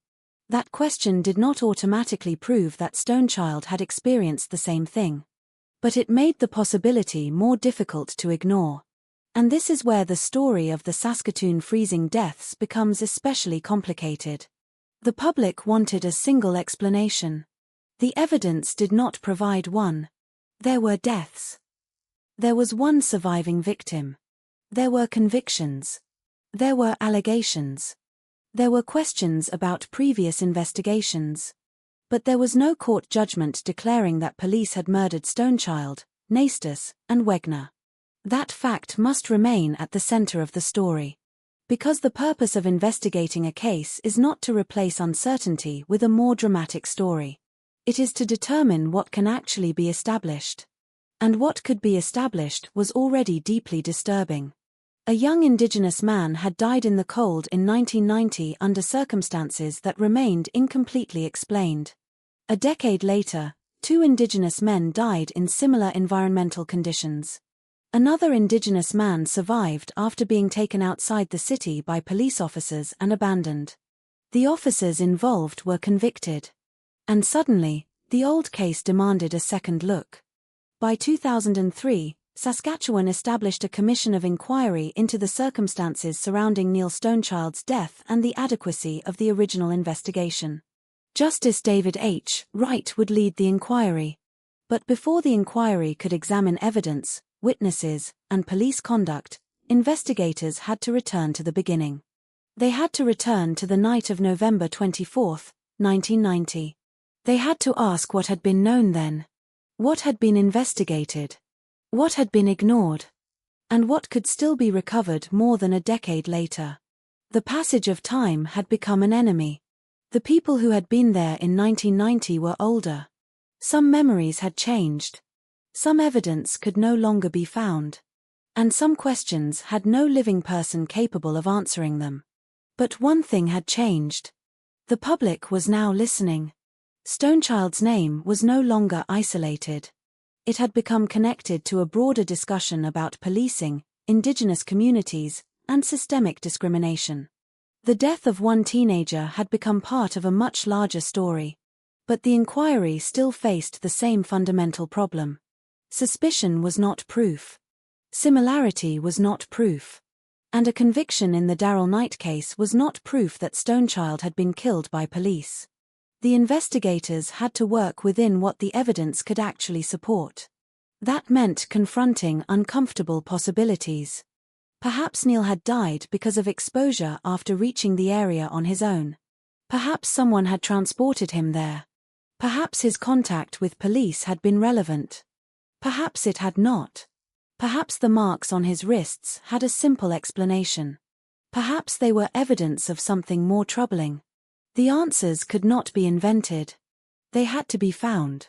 And that search would expose not only the unanswered questions surrounding Neil's death, but also the weaknesses of the investigation that followed it. Because when the Stonechild inquiry finally examined the case, one of the most troubling conclusions was not that investigators had definitively identified a killer and failed to prosecute him. It was that the original investigation itself had not been sufficient. The investigation had failed to establish, with convincing certainty, how Neil had reached the place where he died. That failure left a wound. For his family, the wound was personal. For the indigenous community, it became symbolic. For the police service, it became a question of institutional responsibility. And for the public, it became a mystery that seemed to grow every time someone tried to close it. The cold had ended Neil's life. But the unanswered questions had survived. They survived the passage of 10 years. They survived the deaths of other men. They survived the controversy surrounding Darrell Knight. They survived the conviction of 2 police officers. And eventually, they reached a courtroom and a commission of inquiry. The story had moved from the frozen outskirts of Saskatoon into the institutions of the city itself. But before justice could be considered, investigators first had to understand the evidence. Where exactly had Neil been? Who had seen him? What did the physical evidence show? What did the witnesses remember? And what had the original investigators failed to ask? The next stage would take the story away from the human uncertainty of the final night and into the frozen landscape where Neil's body was discovered. That landscape would become the first witness. It could not speak. It could not identify who had brought Neil there. It could not explain his final movements. But it preserved the most basic fact of all. A 17-year-old boy had been left to die in the cold. And for years, no one could say with certainty how he had gotten there. That was the mystery waiting at the heart of the investigation. Not simply how Neil died, but what happened before he died. And that question would become impossible to ignore once investigators began examining the scene, the physical evidence, and the first clues that had been left behind in the frozen ground. 5 days had passed since Neil Stonechild disappeared. 5 days of uncertainty had become 5 days of searching, waiting, and wondering. Then, on November 29, 1990, the search ended. Neil's body was found in an isolated area northeast of Saskatoon. There was no longer any question about whether he was alive. The question was how he had died, and more importantly, how he had come to be there. The landscape offered no easy answers. It was winter in Saskatchewan, and winter had already begun to erase the ordinary traces of human movement. The ground was cold. The air was unforgiving. The open terrain offered little protection from the elements. Neil was 17 years old. His body had been exposed to the cold long enough for the environment itself to become part of the evidence. For investigators arriving at the scene, the first task would have been to understand what the location could tell them. But a frozen landscape can be a difficult crime scene. Snow can conceal footprints. Wind can disturb tracks. Cold can alter the appearance of a body. Time can destroy details that might otherwise have been crucial. And when death appears to have been caused by exposure, investigators face an especially difficult problem. The environment itself can provide the explanation. The body is cold because the person died in the cold. The ground is frozen because it is winter. The absence of obvious injuries can make the case appear straightforward. But a straightforward cause of death does not necessarily mean a straightforward sequence of events. Someone can die from exposure because they became lost. Someone can die from exposure because they voluntarily entered an isolated area. Someone can die from exposure because they were abandoned. The body alone cannot always distinguish between those possibilities. That was the problem waiting for investigators when Neil was found. His body could tell them that the cold had been deadly. It could not tell them why he had been exposed to it. That question required reconstruction. Investigators needed to move backward from the final location. Where had Neil been before he arrived there? Who had seen him? What had he been doing? Had he been walking? Had he been transported? Had he been in a vehicle? And if he had been in a vehicle, whose vehicle? The answers mattered because the location where Neil was found was not simply another place in Saskatoon. It was isolated. A person ending up there in the middle of a Saskatchewan winter raised an obvious question. Why? Why would a 17-year-old be there? There could be innocent explanations. He could have become lost. He could have been trying to reach somewhere. He could have accepted a ride. He could have been walking toward a destination that investigators never discovered. But there were also more troubling possibilities. Someone could have taken him there. Someone could have left him there. And if that person had been an authority figure, the implications would have been enormous. The early investigation therefore carried a responsibility that extended beyond determining the medical cause of death. It needed to reconstruct the circumstances. That reconstruction was never completed to the satisfaction of everyone involved. And this would later become one of the central criticisms of the original investigation.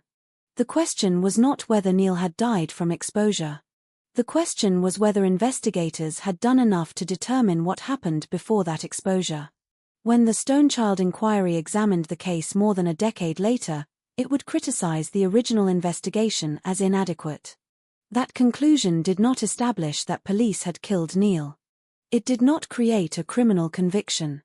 But it did establish that the investigation had not adequately answered the questions surrounding his death. The significance of that failure becomes clearer when considering the physical evidence. Among the details that later drew attention were marks on Neil's wrists that were considered consistent with having been restrained. Those marks were disturbing. But they were not a complete answer. A mark on a wrist does not automatically identify the person who caused it.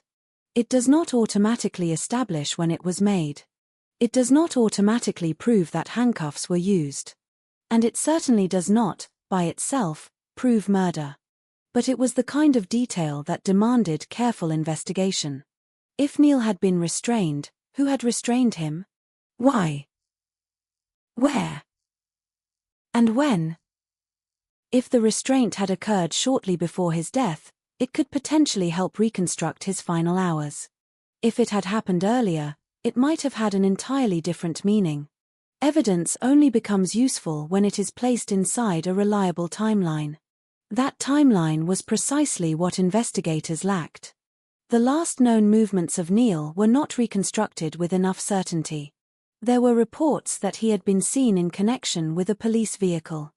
That possibility became particularly significant years later, after Darrell Knight described being taken outside Saskatoon by police officers. But in 1990, the two events were separated by 10 years. There was no way to know at the time whether the incidents were connected. There was no way to know whether the stories of Starlight Tours represented a real pattern. And there was no way to know whether Neil had experienced anything similar. That uncertainty became part of the tragedy. Because when a case remains unresolved for 10 years, every later event has the potential to change how the earlier evidence is interpreted. Darrell Knight's survival would eventually do exactly that. But on November 29, 1990, investigators were still dealing with one body in one isolated location. The immediate concern was Neil. The family needed answers. The community needed an explanation. And the police investigation needed to determine what had happened. Yet the final explanation remained incomplete. Neil had died from exposure. That was the conclusion. But exposure was not the entire story. The difference between those two ideas would become more important with every passing year. For the people who loved Neil, the location itself was painful. A place that had probably meant nothing to them before suddenly became permanently associated with him.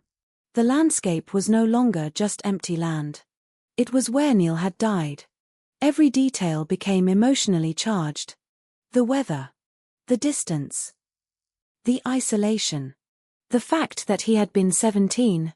The possibility that he had been alive somewhere in that landscape before the cold finally overcame him. And the possibility that someone else might have known where he was. The first investigators had to consider all of those questions. But the later inquiry would ask whether they had considered them deeply enough. That question would become one of the most important aspects of the case. Because an investigation is not only judged by its final conclusion. It is also judged by the process used to reach that conclusion. Did investigators follow every reasonable lead? Did they properly interview witnesses? Did they examine conflicting information? Did they investigate the possibility of police involvement? Did they sufficiently examine the physical evidence? Did they ask how Neil had reached the location? And did they preserve the evidence in a way that allowed future investigators to reassess it? More than a decade later, those questions would become central. But in 1990, the case moved forward under the assumptions and limitations of the time. Neil's death was treated primarily as a case of exposure. And once that explanation took hold, the investigation did not uncover enough evidence to replace it with another. This is one of the most frustrating aspects of unresolved cases. Sometimes there is no dramatic moment when investigators make a single catastrophic mistake. Instead, there are small omissions. A question that is not asked. A witness who is not followed up. A possibility that is considered unlikely and then set aside. A detail that appears insignificant until years later, when it suddenly becomes important. In a case involving a vulnerable 17-year-old who died alone in freezing conditions, those omissions can have enormous consequences. Because once the opportunity is lost, it may never return. The winter landscape itself becomes part of the problem. Snow changes. Weather changes. Footprints disappear. Vehicles come and go. People move. Buildings change. Memories fade. And the physical scene that once contained the answers becomes ordinary again. Only the family remains trapped in the moment. For Neil's family, the discovery of his body did not provide closure. It provided a new kind of pain. They now knew where he had died. They knew he would never return. But they did not know why he had been there. The distinction between finding someone and understanding what happened to them is enormous. A body can end a search. It cannot necessarily end a mystery. The unanswered questions remained. How had Neil traveled from the last known point of his life to the isolated area? Had anyone accompanied him? Had anyone driven him? Had he been detained? Had he been restrained? Was there a police connection? Or had the rumors surrounding police behavior created a suspicion that could not be supported by evidence? The original investigation did not produce a definitive answer. That uncertainty became more significant when, 10 years later, the story of Darrell Knight emerged. Knight's case was different because it provided a documented sequence of events. He encountered police. He was placed in a police vehicle. He was driven away from Saskatoon. He was left outside in extreme cold. He survived. 2 officers were eventually convicted of unlawful confinement.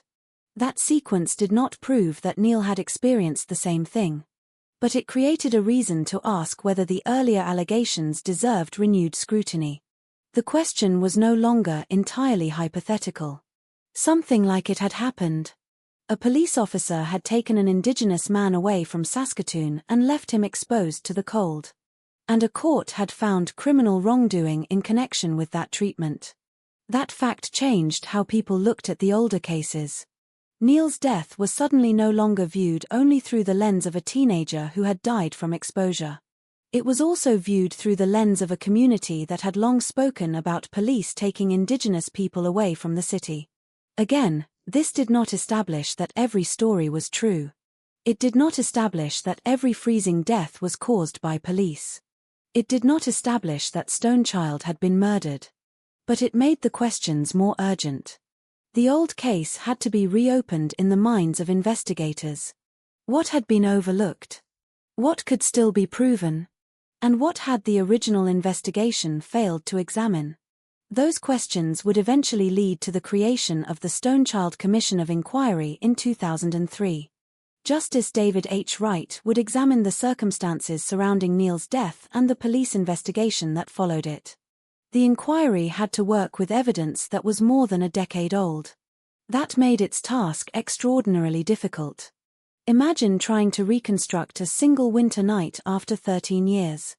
The people who had been young adults in 1990 were now older. Some memories would be precise. Others would be uncertain. Some witnesses might remember details because the events had been emotionally significant. Others might have forgotten exact times and sequences.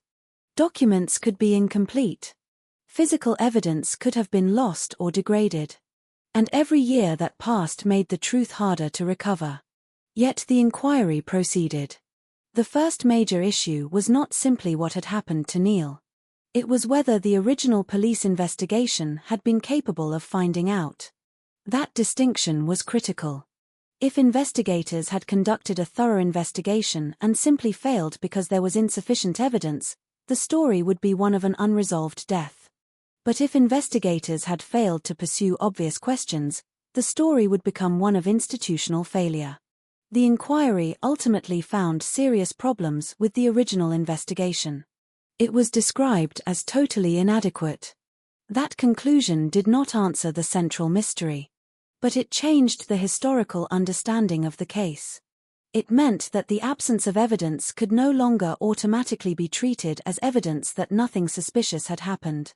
If the original investigation had not adequately pursued certain possibilities, then the lack of evidence might simply reflect the quality of the investigation. This is a subtle but crucial point. A mystery does not become less mysterious merely because an early investigation failed to solve it. Sometimes the failure of the investigation becomes part of the mystery itself. And that was what happened with Neil Stonechild. The discovery scene had provided a cause of death. But it had not provided a complete narrative. Neil had died from exposure. That fact was not disputed. The unanswered question was whether he had been exposed because of his own actions, because of an accident, or because another person had placed him in that dangerous situation. The evidence did not provide a definitive answer. Then there were the other deaths. Rodney Naistus, Lawrence Wegner. Both found dead in freezing conditions around Saskatoon in January 2000. Both indigenous. Both having had contact with police. Again, similarity was not proof. But it was enough to deepen public concern. And then there was Darrell Knight. He had been taken away. He had been left outside. He had survived. His survival provided the strongest piece of evidence that the broader allegations could not simply be dismissed. It also created a painful contrast. Knight could tell his story. Neil could not. Rodney could not. Lawrence could not. That difference became central to the public debate. A survivor could describe the cold. He could describe the fear. He could describe the realization that he had been left alone. The dead could only leave behind physical evidence and memories held by other people. And physical evidence is never the same as a human voice. That is why the discovery of Neil's body was not the end of his story. It was the beginning of a much longer struggle over what that body could tell investigators. The location could tell them where he had been found. The medical evidence could tell them how the cold had affected him. The marks on his wrists could raise questions. Witness accounts could suggest possible movements. But none of those pieces could independently tell the entire story. They had to be assembled. And the original investigation had not assembled them convincingly enough. Years later, when the Stonechild inquiry revisited the evidence, the absence of a definitive answer became itself a subject of investigation. What had been done? What had not been done? What should have been done? And why? The inquiry's conclusions would not produce the dramatic ending that true crime stories sometimes promise. There would be no final confession explaining everything. There would be no courtroom declaration that solved all 3 deaths. There would be no definitive finding that police had murdered Neil. Instead, the inquiry exposed something more complicated. A young Indigenous man had died in circumstances that remained troubling. The investigation into his death had been inadequate. A later case involving a surviving Indigenous man demonstrated that police officers had, in fact, taken such a person outside Saskatoon and left him in extreme cold. 2 officers were convicted. The connection between these events could not be fully established. And the uncertainty remained. But uncertainty did not mean the victims should be forgotten. If anything, it meant their stories needed to be remembered more carefully. Because when a case is unresolved, there is a temptation to fill the gaps. People want an answer. They want a villain. They want a simple explanation. But the responsible way to tell the story is to resist that temptation. Neil Stonechild died. Rodney Naistus died. Lawrence Wegner died. Darrell Knight survived. 2 police officers were convicted in connection with Knight's unlawful confinement. The Stonechild inquiry later found the original investigation inadequate. Those are the facts that can be established from the record available in this case. Everything beyond them must be treated with caution. That caution does not make the story less powerful. It makes the story more honest. Because the deepest tragedy is not that investigators discovered a hidden killer and then lost him. The deepest tragedy is that a 17-year-old boy died, and more than a decade later, people were still asking how he had ended up alone in the cold. His family deserved an answer. The community deserved an investigation that inspired trust. And the public deserved to know whether the institutions responsible for protecting people had fulfilled that responsibility. The frozen landscape where Neil was found could not answer those questions. So investigators had to turn toward the human evidence. The people who had seen him. The officers who might have encountered him. The statements given at the time. The stories that emerged years later. The contradictions. The omissions. The memories. And eventually, the testimony that would force the entire case into a new phase. Darrell Knight had survived the cold. Now his story would help investigators look back toward the winter when Neil Stonechild did not. The search for answers was no longer confined to a field northeast of Saskatoon. It was moving into police records. Into witness statements. Into the memories of people who had been there. And into the uncomfortable space where suspicion, evidence, and institutional responsibility collided. The body had been found. The cause of death had been identified. But the real mystery remained untouched. Who had placed Neil in that landscape? Or had no one placed him there at all? The answer remained hidden. And the next stage of the investigation would begin with the people who might know something about the final hours of his life. 4 years, those people had remained in the background. Now investigators would have to bring them forward. Because somewhere among their memories was the possibility of reconstructing a journey that had begun on a November night in 1990 and ended 5 days later with a frozen body in the Saskatchewan landscape. And until that journey could be reconstructed, Neil Stonechild's death could never truly be understood. For more than a decade, the question surrounding Neil Stonechild's death remained suspended between suspicion and proof. There were people who believed they knew what had happened. There were people who remembered seeing Neil with police. There were people who questioned the official explanation. There were investigators who had examined the case. There were police officers whose names would eventually become part of the story. And there was a family that continued to live with the knowledge that the official explanation did not seem to answer the most basic question. How had Neil Stonechild ended up alone in the freezing darkness?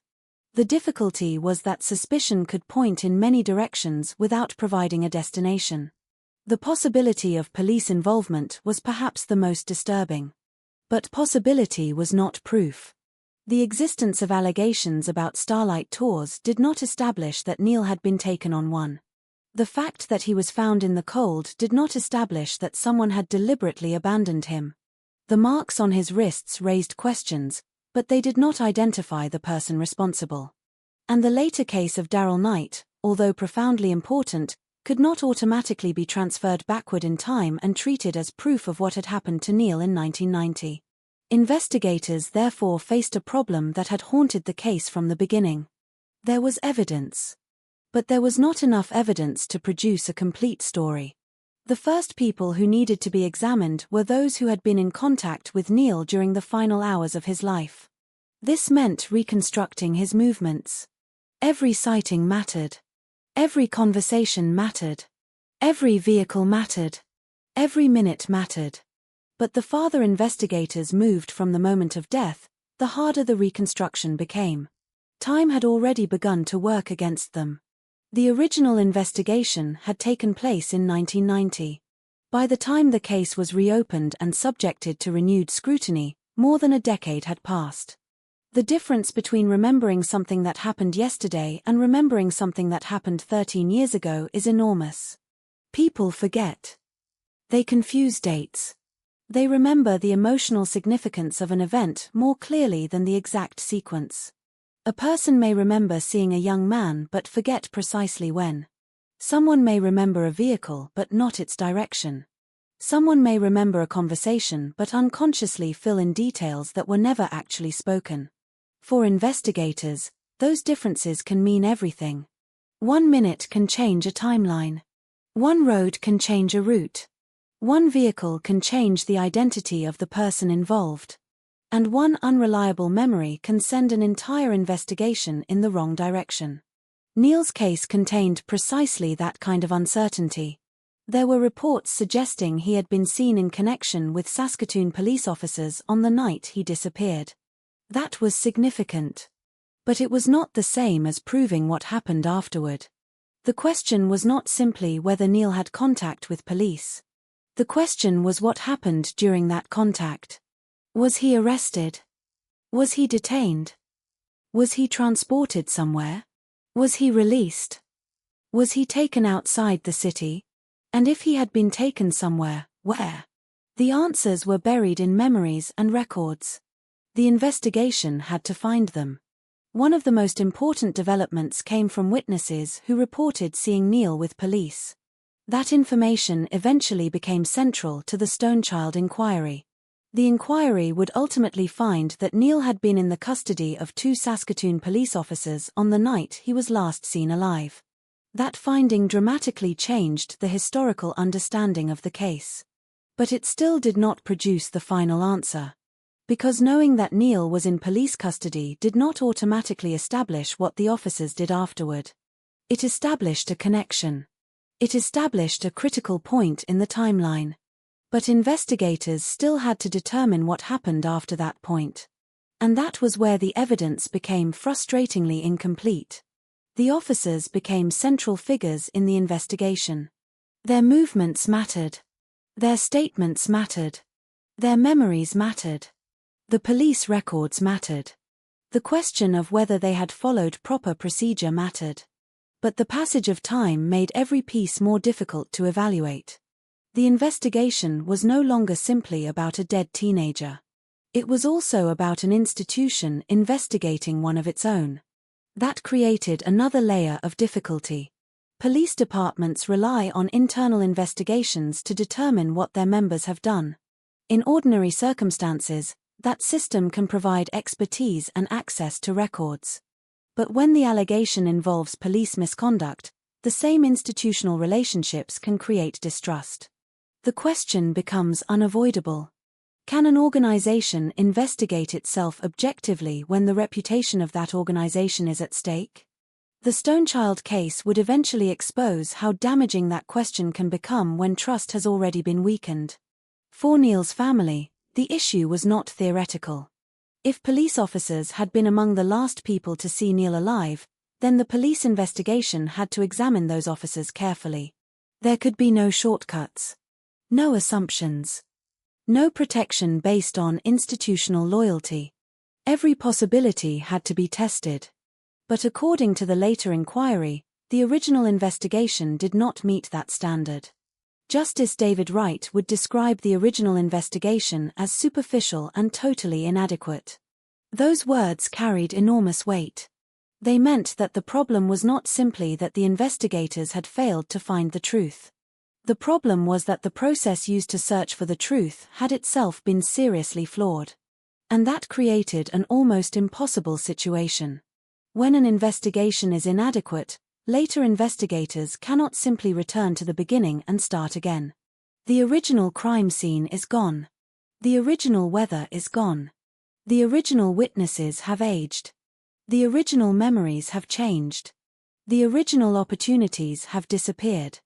A second investigation can only work with what survived the first. And in Neil's case, what survived was incomplete. One of the most troubling pieces of evidence involved the injuries to Neil's wrists. The Stonechild inquiry later found that those injuries were likely caused by handcuffs. That finding was deeply significant because it suggested restraint. But again, it did not by itself establish the identity of the person who had restrained him. A handcuff mark is evidence of an action. It is not automatically evidence of motive. It does not explain why the person was restrained. It does not explain how long the restraint lasted. And it does not tell investigators what happened after the restraints were removed. But combined with the finding that Neil had been in police custody, the marks became much more difficult to dismiss. The pieces were beginning to touch. Neil had been alive. Neil had contact with police. Neil had apparently been restrained. Neil was later found dead in an isolated location. The temptation was to connect those points immediately. But responsible investigation required something more. It required a chain of evidence. The question was whether that chain could be completed. Could investigators prove that the officers had transported Neil to the location where he died? Could they prove that the officers had abandoned him? Could they prove that abandonment caused his death? Could they prove that the officers acted deliberately? Could they identify which officer had done what? And could they establish those facts to the criminal standard required for prosecution? The answer ultimately remained no. The evidence was troubling. The inquiry's findings were critical. But the Public Prosecutions Division concluded that there was insufficient evidence to charge any member of the Saskatoon Police Service with offences related to Neil's death. That conclusion would frustrate many people. For those who believed the circumstances pointed strongly toward police involvement, it felt like another failure. For those demanding strict evidentiary standards, it was an unavoidable distinction. A public inquiry can make findings based on the evidence before it. A criminal prosecution requires sufficient evidence to prove an offense beyond a reasonable doubt. Those are not the same process. And they do not necessarily produce the same conclusion. The Stonechild case lived in that uncomfortable space. The inquiry could say that Neil had been in police custody. It could say that the original investigation was deeply inadequate. It could say that injuries were likely caused by handcuffs. But criminal charges still required more. More evidence. More certainty. More proof of criminal conduct. That proof never emerged. And so the officers remained central to the mystery without becoming convicted killers. This distinction is essential when telling the story. It would be easy to take the later inquiry findings and turn them into a simple accusation. But the historical record does not justify that. The inquiry did not produce a murder conviction. It did not establish that a particular police officer deliberately killed Neil. Instead, it exposed a disturbing series of circumstances and a failed investigation that had left too many questions unanswered. The investigation also had to confront another problem. The allegations about Starlight Tours were circulating within the Indigenous community long before the public fully understood what they meant. Some people described a practice in which Indigenous people were taken by police outside Saskatoon and abandoned. Police denied that such a practice was official policy. There was no written police order instructing officers to carry out such acts. That was part of what made the allegations difficult to investigate. If such behavior occurred, it would have been an abuse of police authority, not an official procedure. And illegal behavior rarely comes with paperwork announcing that it is happening. Instead, investigators would have to rely on victims, witnesses, records, vehicle logs, officer testimony, and patterns. But many alleged victims had no opportunity to provide testimony. Some had died. Some may have been intoxicated. Some may have been reluctant to report police. Some may have feared that no one would believe them. And some stories may have been impossible to verify. This created a dangerous evidentiary environment. True stories could remain unproven. False stories could circulate alongside them. And investigators had to distinguish between the two. Darrell Knight eventually provided something different. He survived. His account could be tested. There were officers who could respond to his allegations. There was a location. There was a physical journey. There was evidence. And eventually, there was a conviction. But Neil was dead. There was no opportunity to ask him what had happened. That meant every reconstruction of his final hours depended on other people. And those people did not all tell the same story. Some remembered seeing Neil. Some remembered seeing police. Some remembered vehicles. Some did not. The resulting picture was incomplete. That incompleteness became one of the most frustrating aspects of the investigation. A criminal case often turns on a single decisive piece of evidence. A fingerprint. A confession. A surveillance recording. A reliable eyewitness. A weapon. A DNA match. Neil's case did not have that kind of evidence. Instead, it had fragments. And fragments can be powerful without being sufficient. One fragment suggested police contact. Another suggested restraint. Another suggested exposure.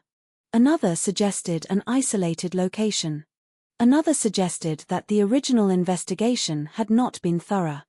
Together, they created suspicion. But suspicion could not fill every gap.